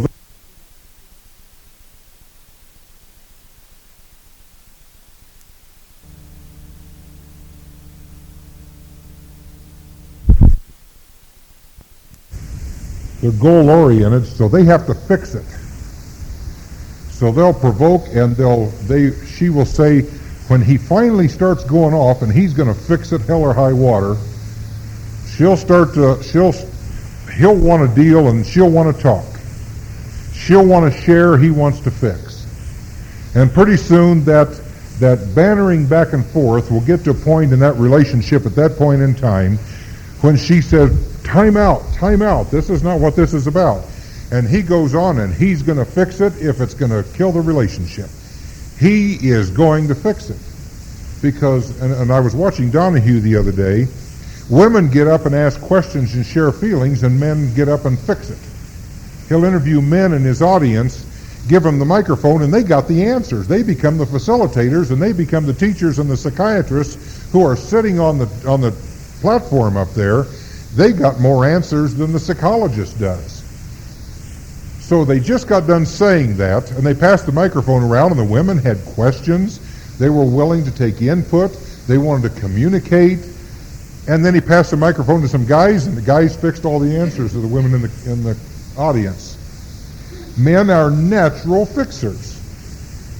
I'm working with one couple that I told him, just shut up, because the woman can fix it herself. If a woman can talk out loud and hear herself say it, she generally has an answer because she's bilateral and sensitive in her thinking, and she can work it out, and she needs a bouncing board. That's all she needs. And I think I could ask and get the response from the man that did this. And he said, man, have I learned things about her. She's got answers. She's got great answers. She's brighter than I thought she was. And that relationship is starting to find foundations that they never thought they would ever find because they were apart. And wonderful things are happening in that relationship. Why? Because he shut up, quit trying to fix everything, and allowed her to share her feelings, hear it back, and say, oh, wow, yeah, that makes sense. And women can generally fix their own things, and that takes a whole load off of us guys. But see, in a shame base, if we can't fix it, we have no value. Then there's an extensive control of others because we're out of control. So we have to control everybody around us. We have to control our partner. They can't think, they can't do, they have to do what we want, and they walk on eggs if they're not doing what we want.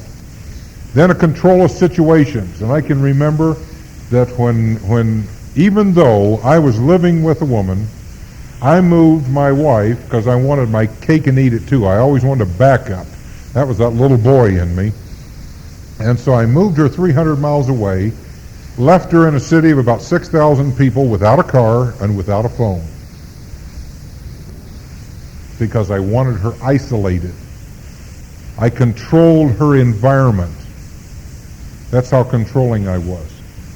And I'm saying this out of experience, not out of pride. Believe you me, there's been a lot of pain in being able to share this.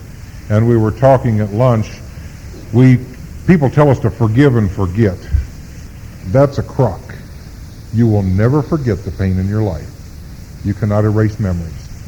What happens is at the point that we choose to forgive, the process of the pain diminishing from the memory starts. And after a period of time of forgiveness and a period of time, which is our friend, we will then have a memory without a sting. Does that make sense? But the memory's going to stay. And I've heard preachers and I've heard motivators say, forgive and forget. Folks, you're never going to forget it. Every single event that causes pain in your life, if your subconscious finally opens up, will be a memory, but the sting is gone. And we'll be able to deal with it and talk about it. But I can remember when Judy worked, I would take her to work, I would bring her home, I took her check, put it in my account, and she had to beg me for money for hose and Tampax. That's how controlling I was in those days. It's a whole different story now. But out of my shame-based insecurities, that's the way she lived for 16 and a half years of our marriage.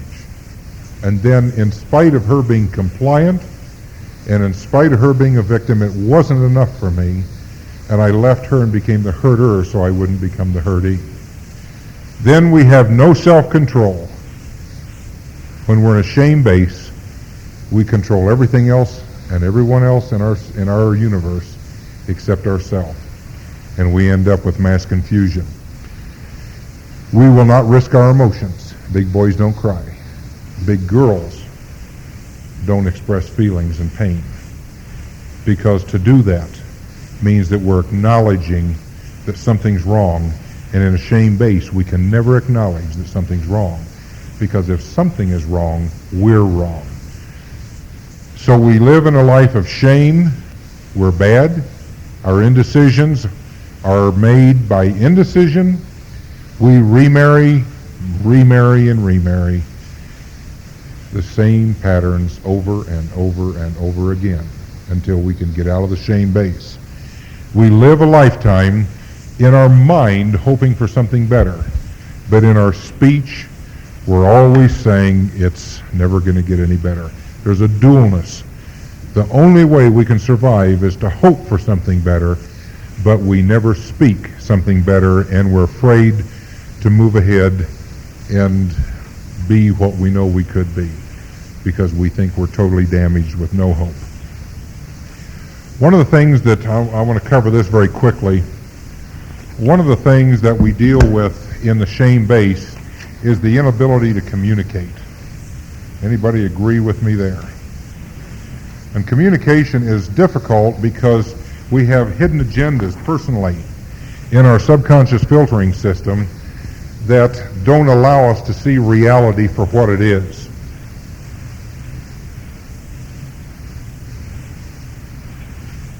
Going the wrong way. Well, we can read it. To the shame-based person, some of the areas of communication or the detractors in communication are overtalk, and I'm going to buzz through this and you can get a tape. Overtalk, undertalk, fast talk, slow talk, loud talk, quiet talk, emotional talk, verbal obtrusions, abusive talk, acknowledgement deficit. In other words, somebody says in the relationship, I'm really hurting today, and the other person says, big deal. Or you shouldn't be feeling that way. See, no support in that type of thing. Positive talk deficit. In other words, we never say anything nice about ourselves to ourselves. The last session we had about a month ago, I asked some to go home and look at your pupils in the mirror and say, I love you. Some tried it, and it was very hard to do.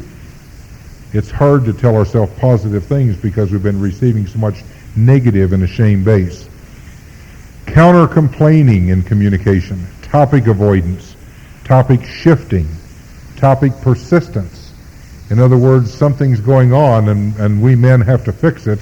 She says, I don't want to talk about it right now, let's take a time out. And yet he goes right on, topic persistence. Remote statements, over-responsiveness, under-responsiveness, excessive question asking, dogmatic assertions or mind reading, double-level messages, and no eye contact. Those are shame-based ways of handling communications. In a shame-based, then we end up wondering why communication is difficult. When two people are talking, 6 messages get through. What you mean to say. Number 2, what you actually say. Number 3, what the other person hears. Number 4, what the other person thinks he hears. Number 5, what the other person says about what you said. And number 6, what you think the other person said about what you said. In a shame base, we get paranoid. And we read into things that aren't factual or actual. And then nobody can communicate with us because they're always walking on eggs. Everything they say is used against them. We have to realize that there are communication barriers in a shame base. The intent is the message. The speaker tries to speak it, but he has to get through his or her filter system, has to get through the 280 quintillion memories, has to get through the violation column to get the message through. Then the listener receives the message, but it has to go through their filter and through their pain and through their 280 quintillion memories and through their violation column, and they're going to hear it as it's colored through their perspective to the listener, and the impact is way skewed off. A couple who are based in shame and have had no understanding or help in this area are miscuing every time they open their mouth. And we recommend that a couple, even though they're together, write letters to each other. Because the miscommunications in the way that we communicate are so massive. For instance, you see there, if the speaker is audio, visual, kinesthetic, or digital, the audio, we're born with all of those channels of communication open. But if a woman has been screamed at, yelled at, told she's a whore and a slut, why were you ever born? I wish you'd go live somewhere else. Her pain is so great that she will shut down that audio communication. We have dealt with people who their pain is so great that they have actually gone deaf. At a stress level, they will actually go deaf for about 2 hours, and you have to write them notes because they cannot hear anything.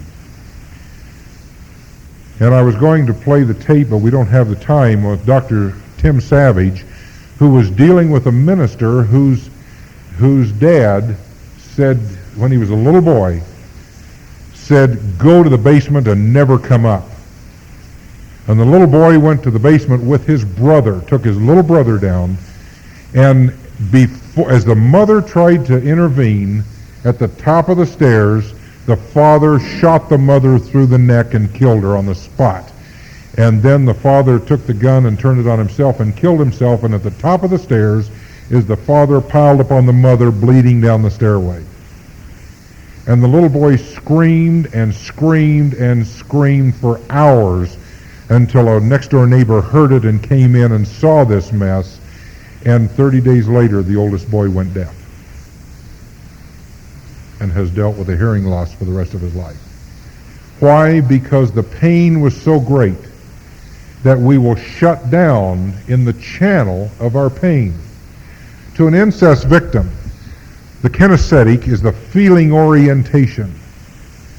To an incest victim who this has not been dealt with, there will be sexual problems because when the husband and the wife try to go to physical intimacy, her pain and memory bank is so great that she will actually shut the feelings down and not have any sensation or anything in the sexual area. I've heard many, many times, making love is like, to me, like I'm cardboard. There's no feelings there. Why? Because of the pain, the sensitivity. Something that should have been so great was so violated that the kinesthetic side shut down. The visual side, if we have seen things, a funeral that has not, a death of a parent that has not been dealt with properly, and the sight, the visual shut down. And I know a gentleman that I asked him to go into the storeroom and get a box of Kleenex. There were 6 boxes in the middle of the shelf. He looked right at them and couldn't see them. His visual was shut down because of pain of childhood. He was audio. He could hear and he could speak well.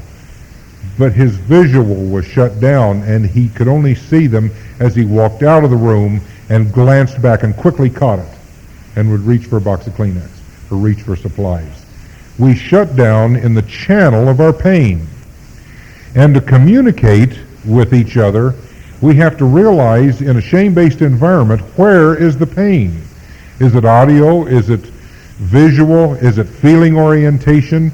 Or if all 3 have been hurt, we become digital, non-feeling, colorless people. Now, this is another 6-hour seminar in just communications alone, which we probably need to do in June. The other alternative, I'll throw a plug in for Learning to Live, Learning to Love. Many are afraid because it says Domestic Violence Project. I don't want to be labeled.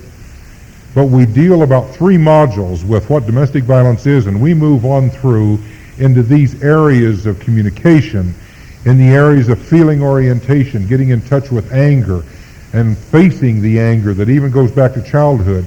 It is so broad that as you go through the program, we could name it Family Life Skills, and people would accept it because it's that broad. But when we can learn to communicate with each other, coming out of a shame-based system, it's surprising when we'll give that other person some slack, it's surprising what will happen to us in our relationships.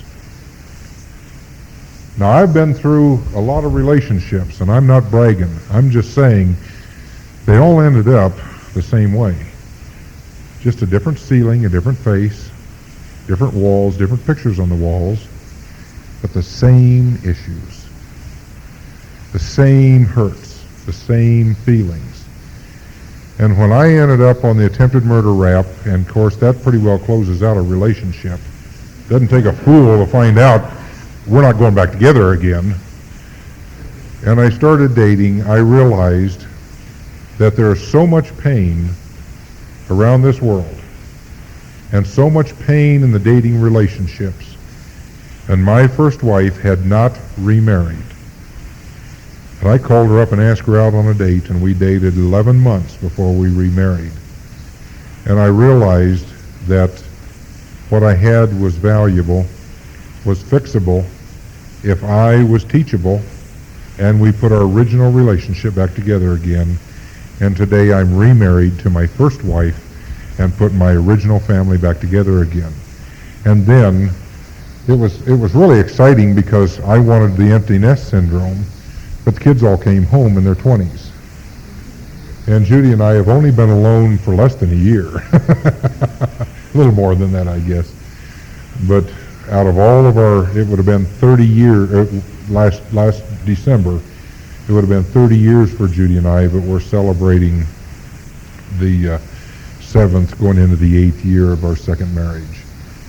See, the thing that we find out is we can hop from relationship to relationship to relationship. But we're going to drag our same baggage with us, and we are going to marry and remarry the same type of people that we were attracted to in the first place until we get better. There is a way out. I want to leave us on a positive note as we move from communications. Some of the things that will enhance our communications are active listening, getting involved as a listener. In other words, a willingness to really be there when that person's talking. Does that make sense? Anybody identify with that? Guys, you come home, you've made your living talking all day long, you walk in the door, and your partner says, how's your day? Well, it's fine. And then she wants to tell you all about the kids and all about the roofer that was out and had trouble with 3 shingles on the top of the roof and all the stuff that's going along, and you've been listening and talking all day long and you want some silence. So you let her just, yep, that's our attitude, see, she's yapping, but she's wanting some adult conversation, and she sees this body standing there, and she thinks you're home. Tim Timmons, in his seminar on the pressure cooker world, says, women, when he walks in the door, you're only seeing his body. Give him another half hour, and he'll come home. Maybe. So what you do is he's sitting in the recliner chair, you walk up and put your arm around him, and you say in his ear, honey, it's nice to see you home. And you repeat that about 3 times so you can jerk his brains back to home. Because his body's here, but he doesn't know if he's home or not. He's still out in the far yonder. So we may be present, but we need to be available to hear. Number 2, an openness to attend to the other's communication. When we're talking and somebody is pouring out their pain and their guts, and you don't want to hear it anyway. Give them dignity and respect and be there. And nod and affirm. One of the things that makes women so angry they could just puke is she's pouring out her guts, and she's hurting, and somebody's done something to her, and the husband said, oh, it's not as bad as you think it is. Anybody identify with that?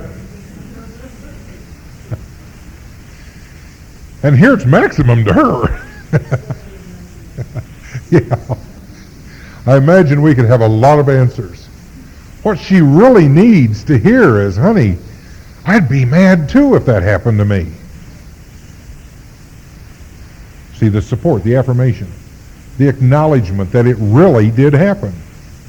Yeah, I can understand a little bit why you'd feel that way if nothing else. But at least let her know. And women the same way. Guy comes home and he's screaming and yelling. Realize it's not about you, and affirm that, yeah, that sounds like you had really a tough day. And women are naturally inclined to do that. Men aren't. Then, the number 3, we need to take the interest in perceiving their perspective. Try to look through their eyes instead of fix it. See it their way. Try to understand their perception through their pain.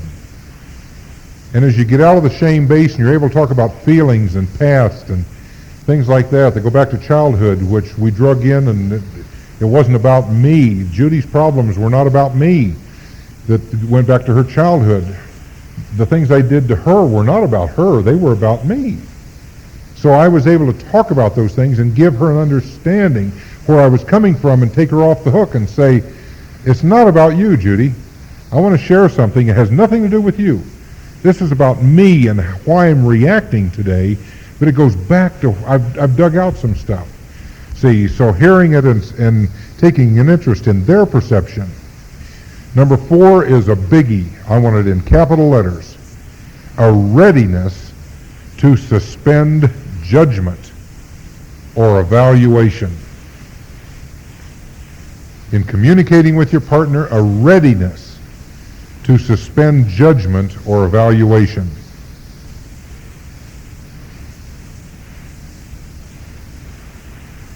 Number 5, a patience to wait for the other's expression.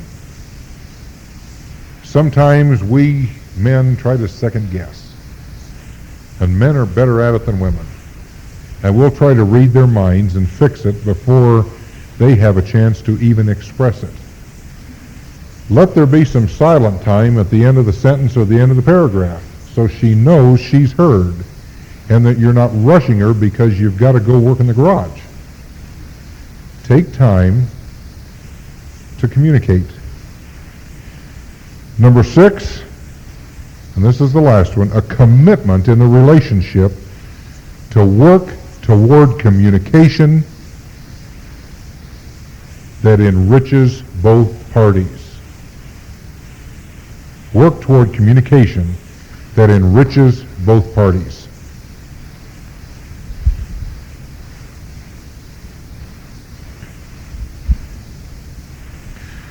Let's put the tape on pause.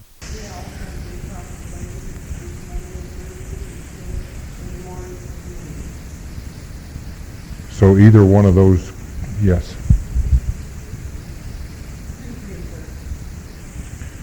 And if you're interested in what's going on in Learning to Live, Learning to Love, and want to be a part of those, it's not a typical, what I call group support puke group, where we get in and moan and groan and get angry and beat pillows. We talk about what's going on in our lives, and then we spend, for about 20 minutes, and then we spend the rest of the time in education and working through, like we're working through here, with intense information, and it does have a workbook. So Judy's going to be around after we get done here, and you can, if you want to, interested in class, well, you can talk to her. Guilt and anger, or guilt and shame, we're going to see what guilt is and what shame is and what it is not. Guilt is anger directed against self by self. The object, I'll read it again a couple times. The object of anger is clear and specified. Responsibility is claimed or owned, and we forgive ourselves and direct new paths. Anger, guilt is anger directed against self by self. The object of anger is clear and specified. In other words, we know what we have done. Responsibility is claimed or owned, and we forgive ourselves and direct new paths. Shame, in contrast, is painful. Its characteristic defense is to turn away from the situation and run, run, run. Denial is a defense against shame. Again, shame is painful. Its characteristic defense is to turn away from the situation and run, run, run. Denial is defense against shame. Guilt, in contrast, dissipates the pain because of the ability of resolution of the situation and the primary feeling. Guilt, in contrast to shame, dissipates the pain because of the ability of resolution of the situation and the primary feeling. We can resolve the conflict. We can resolve our feelings about that conflict, whether it be hurt, injustice, whatever the case may be, because in guilt we can act. We have a choice. We can do something. Shame, if unresolved, leads to depression. I'm no good and there's no hope. And we end up living that way. I'm no good and there's no hope. The shame-based personality feels this way about themselves. I'm bad. I'm unlovable. I should disappear. I should die. I deserve being hurt. I'm responsible for this. I brought it on. Then the double bind is my mistakes prove how bad I am. My mistakes prove how bad I am. Then we become overly responsible, almost to a distorted or a twisted responsibility. I caused the trouble. We feel that way. I caused myself to be hurt. I have to take care of others and everybody else in my universe. I am the primary caretaker. I have to do this.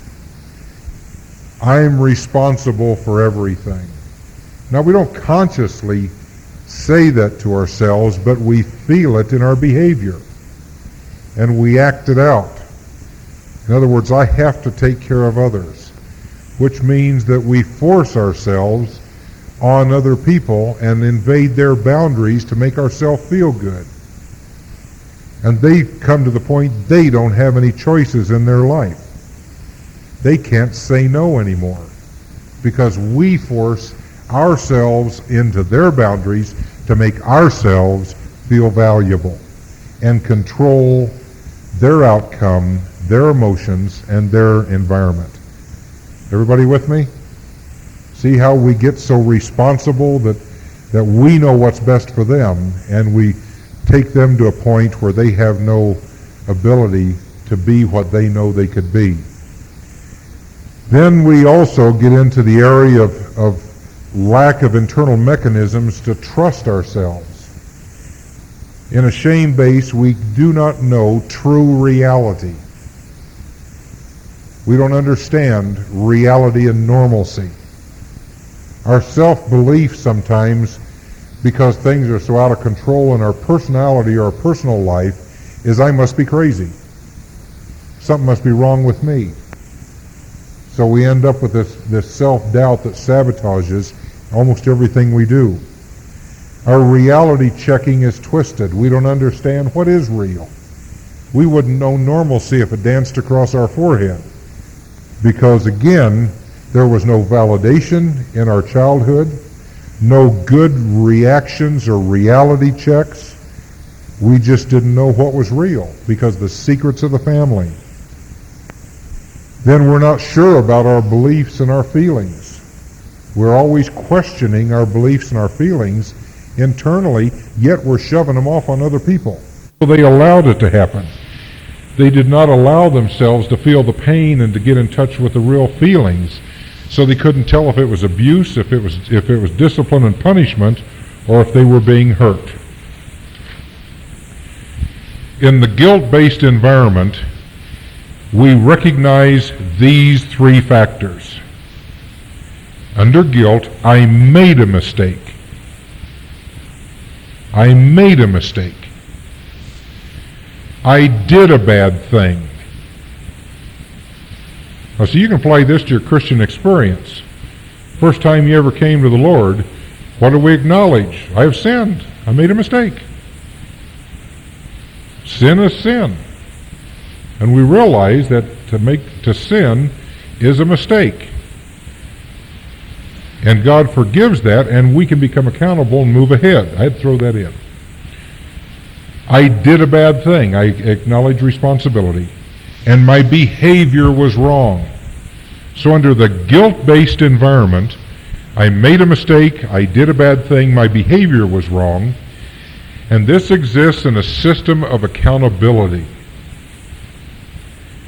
And through this system of accountability, there's learning, growth, and a deepening of values, and a process to maturity. Now here's the opposite. A shame-based family says, I am a mistake. I am bad, and I am wrong. And how this comes out in relationships is the victim, generally the woman in a relationship, the victim is always wrong. And she's so tired of being wrong she could throw up. Because when she's right, she's wrong. And there's never a finish line for her to cross. And she's just dying to be right just once. And if she ever gets acknowledged that she was right, she'll never let anybody live it down. Because it was such a treat. It was like going to Disneyland for 6 months. Because of the pain of always being wrong. So she lives in that victimization role of shame. I'm wrong. Not my behavior was wrong this time, and I was right last time, and I can change my behavior. I'm wrong, and she's locked and has no out. So to survive, she can even become aggressive as a victim, just to keep her sanity. That's all shame-based. And that exists in a system of perfectionism and leads to the expectation of rejection, rigidity, isolation, and despair.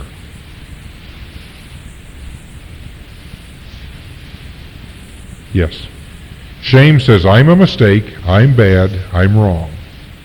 This exists in a system of perfectionism and leads to the expectation of rejection, rigidity, isolation, and despair. And men are the same way. I had no idea that there were any options for me. I had crisscrossed this country and talked to the best and paid big money, and still could not find the hope, and finally lived in isolation and despair, thinking that I was mentally retarded. Signals that shame exists: grandiosity and self-righteousness. Grandiosity and self-righteousness. And it's on the tape if you want to grab that and make notes. Loneliness and isolation. Over-control of self and others, which produces chaos. We try to control ourselves, but can't, and it bleeds off again in controlling others. Power struggles as to who is right or wrong. In a balanced, guilt-based family, there's shared power. Shared power, shared responsibility, and both people have value. But in the shame-based relationship, there's always a power struggle as to who is right or wrong. Number 5, threats and fears of rejection. 6, people-pleasing. 7, overprotective of everything. Number 8, all or nothing thinking. Number 9, mood swings. I'll run through these again quickly. Number 10, aggressive or abusive behavior. Number 11, sexual problems. 12, fears of intimacy. 13, an addictive personality. 14, depressed. 15, low self-esteem. Okay, 1, grandiosity or self-righteousness. 2, loneliness and isolation. 3, over-control of self and others, which produces chaos. 4, power struggles as to who is right or wrong. 5, threats and fears of rejection. 6, people-pleasing. 7, overprotective of everything. And the deepest one in the shame base will say, what's hers is mine and what's mine's mine. And if she's deep in a shame base, she will say what's his is mine and what's mine's mine. And when you see major divorces where they're screaming and yelling and spending thousands upon millions on divorce settlements, guess whose pain is the deepest? See, and they fight over everything. It's not about the stuff. It's about who's going to win because of the deepest pain. Number 8, all or nothing thinking. Number 9, extreme mood swings. Number 10, aggressive or abusive behavior. Number 11, sexual problems. Number 12, fears of intimacy. Remember, the arrested development cannot handle any intimacy of any kind because with intimacy is responsibility. 13, addictive personality.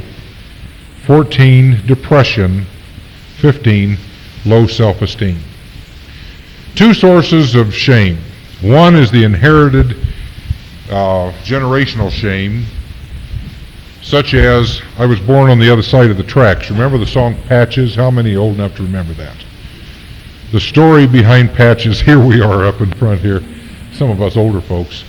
Patches was this pretty little girl from the far side of the tracks who fell in love with the guy from the right side of the tracks, and she dressed in patched clothing and didn't have any money and no social status whatsoever, She knew that she loved this boy more than she loved anything in the world. He loved her, and he was willing to cross over and make her his wife, but she didn't wait long enough and sabotaged it and jumped into the river and drowned. That's how she felt about herself. Generational shame born on the wrong side of the tracks. My mother came from a family in Ohio, in that city, where they said stay away from this certain family, and they were raised on the other side of the tracks. And her brothers and sisters were hellions. I mean, they were the town hellions. I had an uncle that could outdrink anybody in town, and did. And some aunts that were not spotless. But stay away from this family, and they'd call them by name. And I heard that when I was a kid. And they moved into town, but their name was still associated with the other side of the tracks. My mother married my father after knowing him less than 4 weeks. She met him as he was the preacher in a traveling revival in a very conservative church called the Pilgrim Holiness Church, where you wore your hair down to your socks and your collar buttoned up to here and your sleeves to here and your dresses down to your ankles with little hooks under your heels to keep your dress from flopping up. I mean, I'm exaggerating, but it's about like that. My father came through as a traveling preacher, and she saw a chance to escape. She was a church pianist. So you know how preacher boys go to college, want to marry somebody who can sing and play the piano. You've heard all those jokes. So they met for 2 weeks in the first revival, and he was gone a year, and they hardly said boo to each other. Second time through a year later, they were married before the revival was over, and she escaped from Jackson, Ohio, from the inherited generational shame. And I remember that family when I was a kid and would go to Grandma's house. It was not a real treat, let me tell you.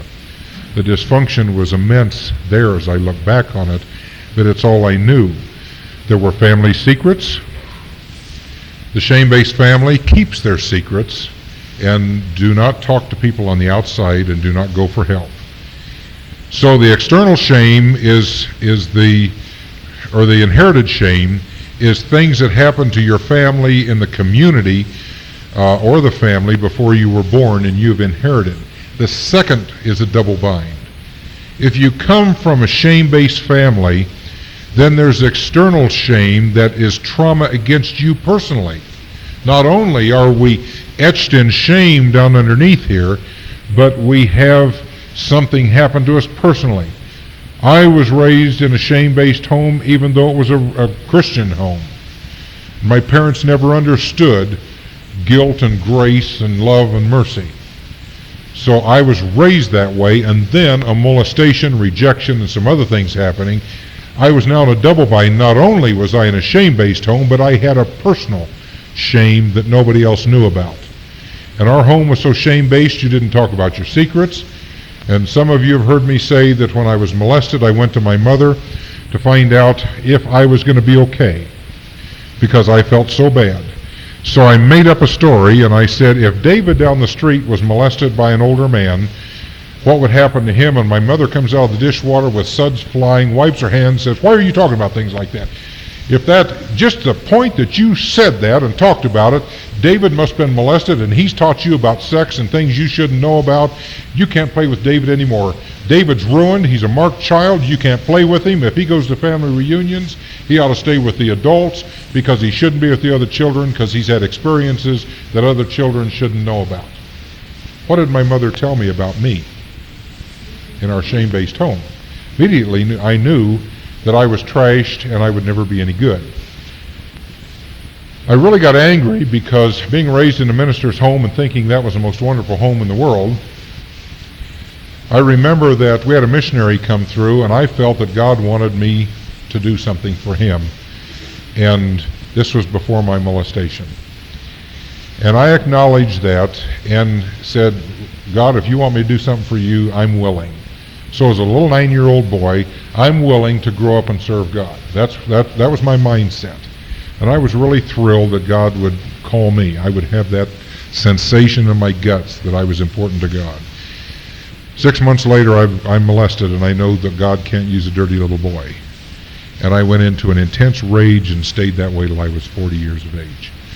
Living in an environmental shame base plus the external trauma that happened to me locked me into no hope and the fact that I believed that I was a product of mental retardation. That's a sad story. But knowing my personality, I go to the wall in everything. So this program is an active evidence of my rage and anger to get well. So our physical, sexual, emotional, intellectual boundaries are violated, and we end up in a double bind of shame with no hope to get out. Now here's the way out.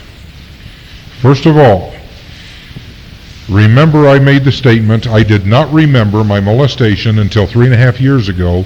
Judy and I have been remarried. We have centers around the country, and all of a sudden I remember my molestation. But what I did is I sat down with somebody that I trusted, and I took a sheet of yellow paper like here on the front. I'm good at remembering names. My mind's flowing one way and can't remember Liz's name for a minute there. And I listed my behaviors, my anger, my rage, the way that I handled it, my childish behavior, and I came up with about 20 things in behaviors that had to change. And I didn't know why I was doing this, but I knew there had to be something there to drive me to do it, because we don't do these things if we're raised normally with no pain. So if we're acting out in our behaviors and living in a shame base, there's a reason for it. It's not that we're stupid or deficit. There's a reason that we're doing these things. There's a reason we react. We're normal human beings reacting to pain and hurt and traumas that go back to maybe areas we can't even remember, but there's a reason for it. We're just not naturally stupid and reactive. There's a source. So I listed all my behaviors and knew that someday, if I was patient, I would remember. So what happened is I had remarried Judy, my behaviors had modified, I had become a different person. I had also accepted the Lord as my personal Savior, so I got my accelerator card in place, and I was moving right along, but I didn't know why. And then I was in a position that keyed the memory. And it took me 8 minutes to work through the pain of the molestation that I remembered. I remembered the second one first because it wasn't as devastating as the first one to the subconscious mind, so it comes out in layers like peeling an onion. And it took 8 minutes to deal through that, and it was an aha experience because I had changed behavior, I had identified what was not acceptable behavior, I had changed it, and then I saw the key puzzle piece. And I went, aha, that's the reason. It goes back to the chart on the wall. You know, one of these 4 things, I knew something had happened, but I couldn't figure out what it was. And then the memory brought out the aha experience, and I was thrilled to death. Because then it confirmed I wasn't stupid. See what I'm saying? It gave me a reason for my behavior. So we need to identify the behaviors that are causing us to stay in this shame base and start stopping them and dealing with them one by one, modifying and choosing. If my behavior is to hit Judy, then on the other side to stop hitting Judy and start to communicate my feelings. See what I'm saying? And the basics of our program, if you were to, you know, through future seminars like this and getting into the program if you choose, we find out really how to do that in its practicality. Number 2, face the shame. Where did it come from?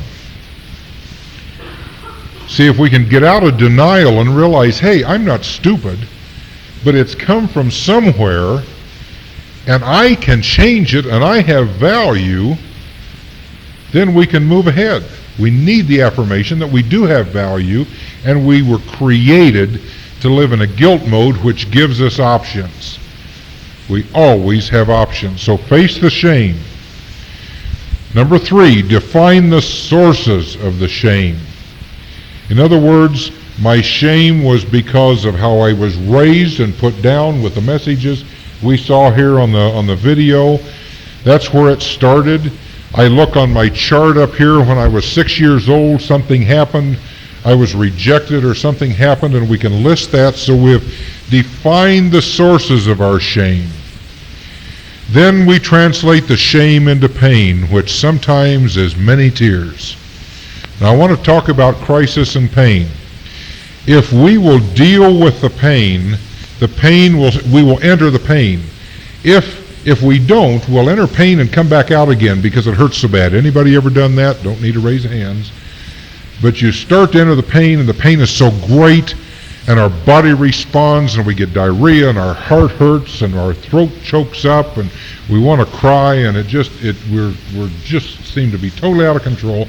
So we deny the pain, walk back out of it, and if we walk back out of it, we go into a pity party.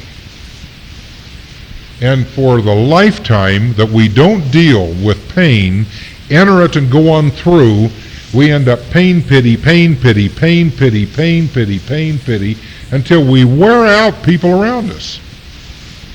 Because they can just guess by looking at us, oh, he's in pain today, oh, he's in pity tomorrow, and we know the cycle, and so we don't have any close friends. People evade us.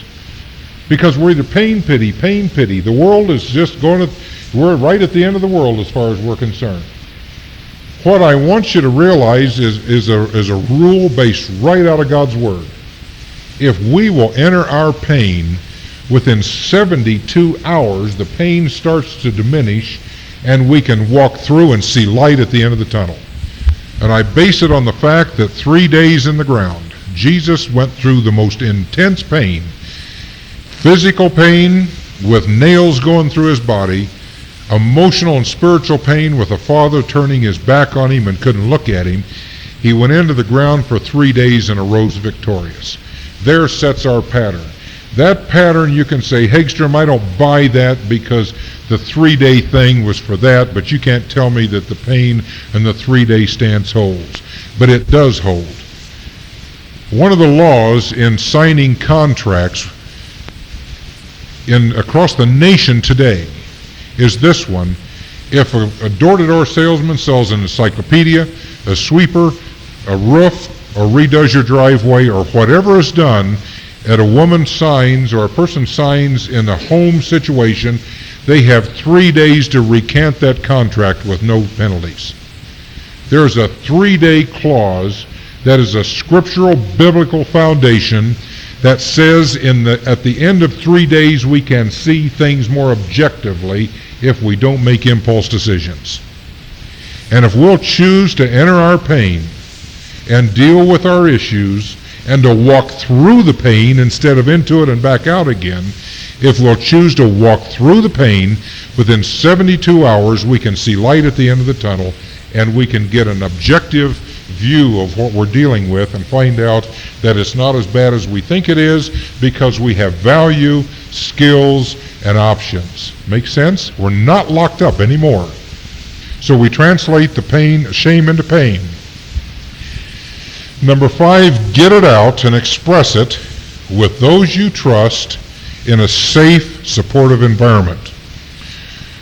Now I really stress it needs to be a safe, supportive environment. Now I'm going to ask for a raise of hands. How many of you sometime in your life have been in pain and you shared it with somebody, and 3 days later somebody who wasn't supposed to know about it, who you told in confidence, calls you up on the phone and you know you've been betrayed and it bit you right in the hindquarters? How many have had that happen? Boy, that's a whole bunch of us. The ideal situation is one guy was talking one night and I was listening to him, and I thought this is a great illustration. If you're in pain, go to the desert, find the biggest lop-eared jackrabbit you can find, pour out your guts, cry, carry on, pound the fender of your car, throw rocks, and just express it all out, and then turn around, get back in your car, and start your motor and turn your car around, get out of the car, shoot the jackrabbit, and go on into town.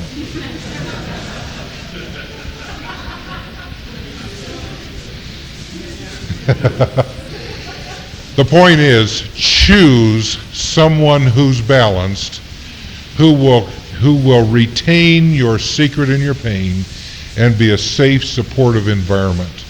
The reason we tell the wrong people in the first place is we don't think that we're worthy of having balanced, caring friends. And we tell the wrong people. Realize that you have value in spite of behavior. If I were to ask you to describe to me on a sheet of paper the things you hate about yourself, you could list probably 20 to 30 of them.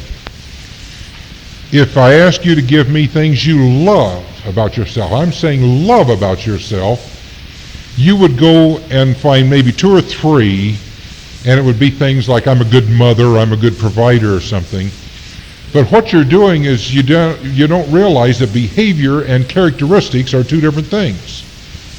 And you'll go back into the behavior bag of all the garbage and stomp around looking for stuff you like about yourself in the behavior bag. But we realize that behavior is behavior, and value is value.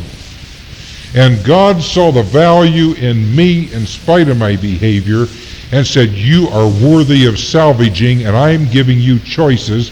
And your computer was created to understand guilt and accountability and options and change. See, Satan tries to steal that from us. But our gift was our value and the ability to change. So find a safe environment and find a friend that you can express your pain to that'll give you support and start working through the issues. Then move from shame to guilt by positive self-talk. Remember we talked about the negative self-talk this morning? Start saying good things to yourself. In other words, I can change. I choose to change. I have options. I have value. I have abilities. It'll shock you to hear what you're saying to yourself take root. Judy, in her recovery 3 years ago in this area of self-talk, got on a tape recorder and said about 20 minutes worth of positive self-statements on the tape. Then when she's doing her hair and getting ready in the morning, she plays the tape and hears her own voice affirming her value. Try it. It's life-changing to get positive statements, and especially from yourself, who you are used to degrading, as we talked this morning. Then also use the group support, and that's, we have things like learning to live, learning to love. So you have the group. One of the things that I would really recommend, and this is my plug for Rocky Mountain Singles, if some of you don't attend here and you're from the outside world, they have group things going on here that are unbelievable. I mean, you can get so busy here you forget about loneliness because there's something going on 7 days a week, 7 nights a week, and a good service on Sunday morning. And I have been raised in the church, and I have to tell you that you will never walk away from a Sunday morning here with some pie-in-the-sky stuff that you have to think about to make it work. You're going to walk away with something that Monday morning, when your heels hit the carpet at 6:30, you got something you can maul on and chew on until about Thursday or Friday that's going to help you get through the week. It's practical application of kingdom principles that will work. So whether it be a Learning to Live group or the activities that Walt, would you stand? You're the activities director here. If you want something to do and you're bored and you got time on your hands and you're lonely, talk to Walt, because he'll have you doing everything from soup to nuts. But you will be busy and you'll have fun doing it. So the secret is to get active and find out that you do have value and get some group support, even if it's just positives, playing volleyball and having fun and wearing yourself out. Get involved in something that you can move out of the shame into the guilt and into the accountability and into the change area.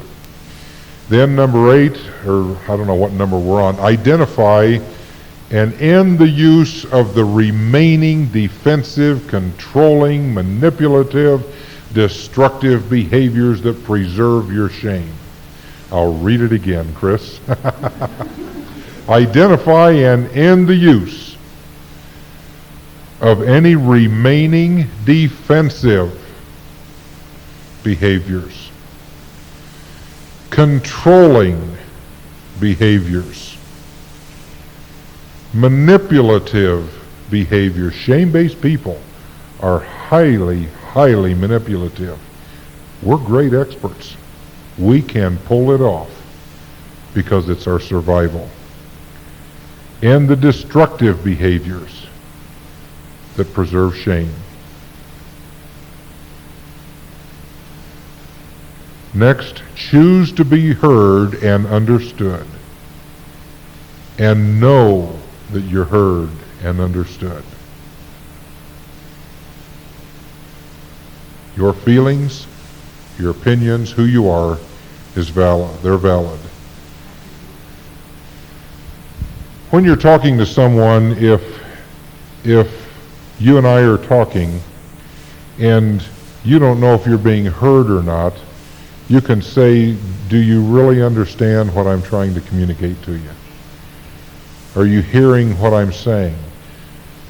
And you can make a statement, and many times if we have these skills, and we have a whole workshop on communications, have the skills that I am so stressed and in so much pain, I don't know if I'm communicating what I'm really trying to say. But do you have any idea of what I'm trying to say? And have the person repeat that back to you. You know, I hear you saying this. That's right. See.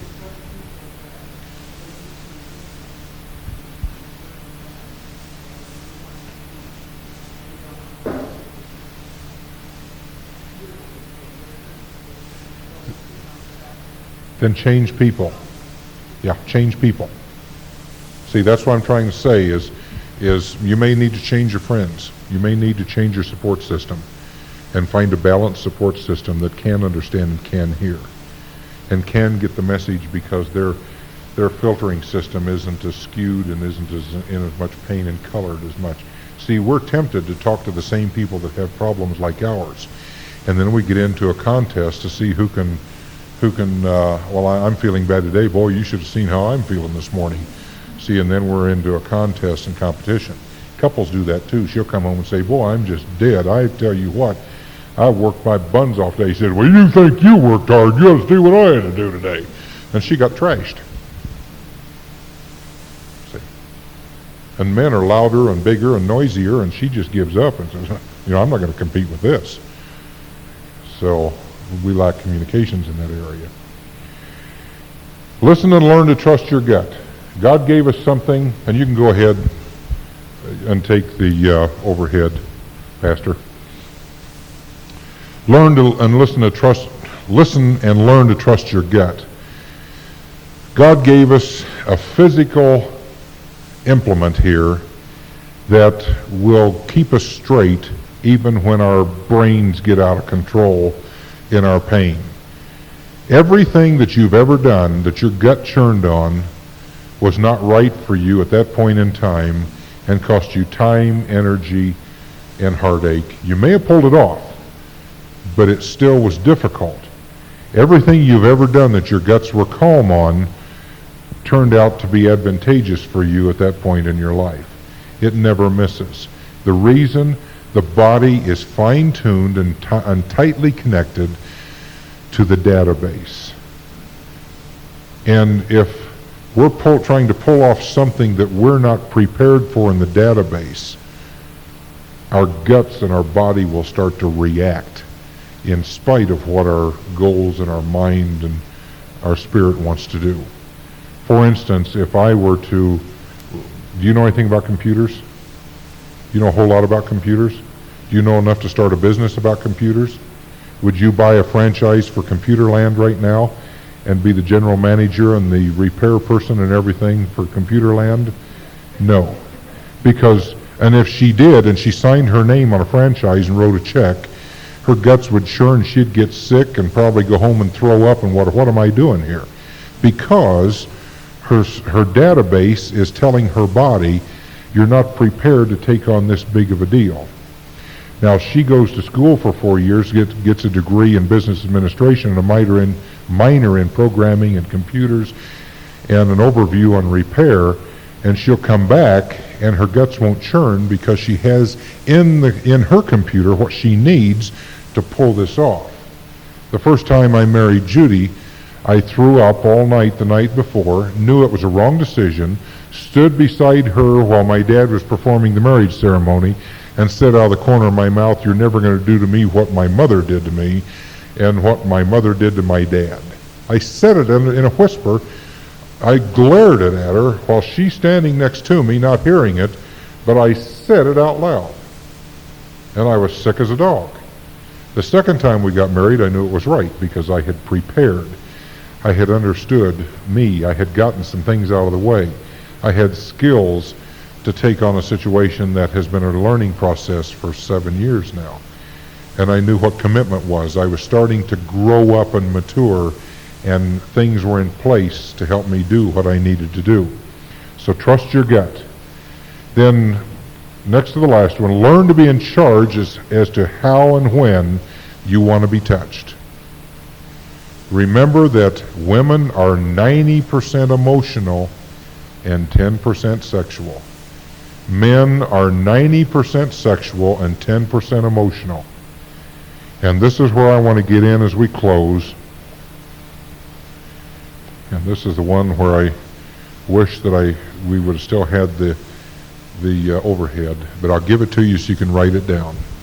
There is a biblical process to sexuality. The very first thing that we, in coming into relationships and marriage, is the gift of attraction. The gift of attraction brings the couple together, and the gift of attraction always works. Just because we get married doesn't mean the gift of attraction goes into the hip pocket and never comes up again. A couple can be married 10, 15, 20, 50 years, and many times throughout that marriage there will be a gift of attraction. He'll find somebody that's cute and he'll kind of have a 3-day crush. The gift of attraction works on the 3-day thing.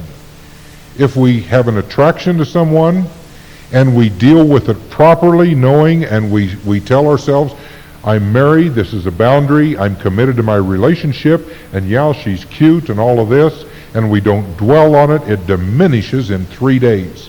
It will totally diminish in 3 days if we don't act on it in any way or play with it in our brains. But the gift of attraction always will work, and all you can say is if you've been married 10 years and you're attracted to somebody, you know, Tom Selleck's on the screen or whatever the case may be, or, you know what I'm saying. For a woman, there's a guy that he's cute or whatever the case may be, but you don't act on it. It's just telling you everything's working okay. My mind, my body, everything's in place. It's working okay. It's what I do with that. But the gift of attraction was given to bring people together. And then through friendship and all the other things that go on we're going to talk about, we define who we want to spend the rest of our life with in a process. So the gift of attraction brings a couple together. From there they go to friendship. And there are 4 levels of friendship. There's acquaintance. We get acquainted with each other, and sometimes after you get acquainted with someone, you don't want to carry on a relationship. Or you maybe get to the casual, and that's where it ends. Or you get to the close, and that's where it stays. Or if it gets to the intimate in friendship, but there's been no sexuality, you can stay on that intimate level of friendship and have close, intimate friends, but you're not sleeping with them so that you're not bound, and when you detach a little bit, there's not the pain of a broken relationship. If we then have stayed non-sexual, but we've come through the 4 levels of friendship, then we move to relationship. And there are 4 levels of relationship. The first one is if we've been single or even many times with a couple where they're separated, there's a relationship of me to me. And there needs to be between every relationship, a couple's going together and they break up, and before they jump into another relationship, they need an alone time to get in touch with the pain, grieve the loss of the relationship, and to find out, what about me? What am I really feeling? And I think one of the most difficult things when Judy and I were divorced and I was going through this aloneness, I hated it. I would throw myself out of bed and beat the floor, the pain was so great. I would cry like a baby. I was totally whacked out because I needed to be around people. I was not a loner, and yet I was a loner. I wanted to be around people on my terms, but to really live with me 7 days a week and not date and not have some kind of relationship cooking in the background, just get acquainted with who I am, I didn't like me very well. And those were some of my most painful days to realize in reality my behavior and my pain. But I got to where I liked being alone, so that when I chose my partner, it was a choice, not being sucked in out of an addictive relationship. The need just to be with someone and settle for someone, just not to be alone. Then we move from there to multiples with secondaries only. And what that means is nothing more than group dating with no pairing. Now this is a lot of what happens around Rocky Mountain singles. They do a lot of group things without pairing, and that way we can see an overview of behaviors, characteristics, interaction, relationship potential by seeing the whole picture and then allowing someone to be maybe attracted and building a friendship and that type of thing. The other thing is for couples that are married but separated, it's safe to go out in groups and start to restore their relationship, because if the woman is living under fear of what's happened in the past, she's safe knowing she's coming with someone and not having to go home with him and face the pressure. It's a group dating type of thing. The next step is a multiple, in other words, group dating but pairing. And see, that works also for the fractured family that's going back together again. It also works when you're moving from friendship, the intimate friendship, and looking at this relationship. You go out and do a lot of things together, but you're really not paired. Then you move to pairing, and then the final stage of relationship is exclusive one-to-one, which is the pre-engagement period, where I have decided that I want to live with, or I want to build more of a relationship with this person, get to know them better, and potentially spend the rest of my life with them.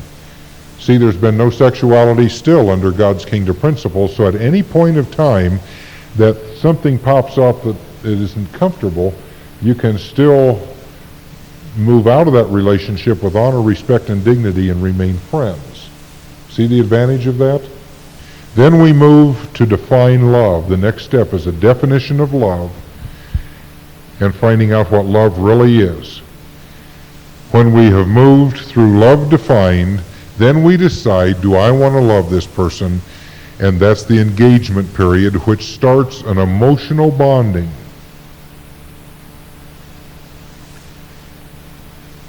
And with that emotional bonding, we start to build relationship tight and close for the perspective of marriage. The next step is the commitment of marriage.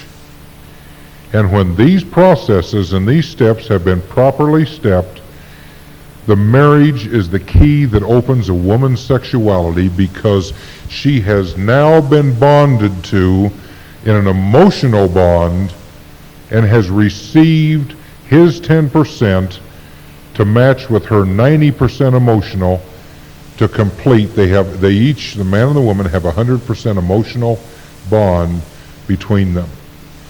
The marriage act opens then her ability to throw her 10% sexuality focus into his 90%, and they both have 100% sexuality, and that sexuality based on him honoring, based on him in his ability to relate, communicate, learn the skills, understand boundaries, let her be an individual and he's an individual.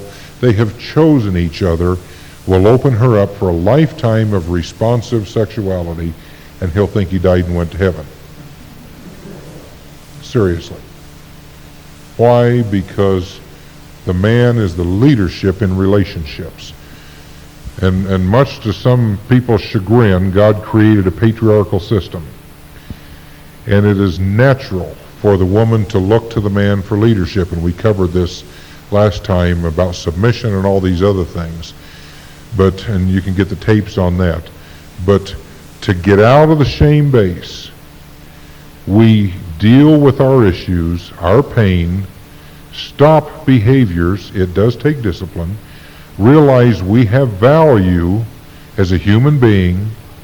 Realize that value brings options and choices and change.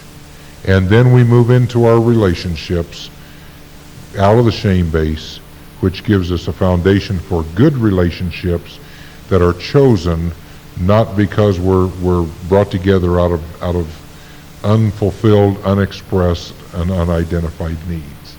Make sense? Now, we've covered a lot of territory. I would have liked to have about 2 more hours. Some Saturday we're going to do one from 8 to 4. And then we'll probably be able to get it in.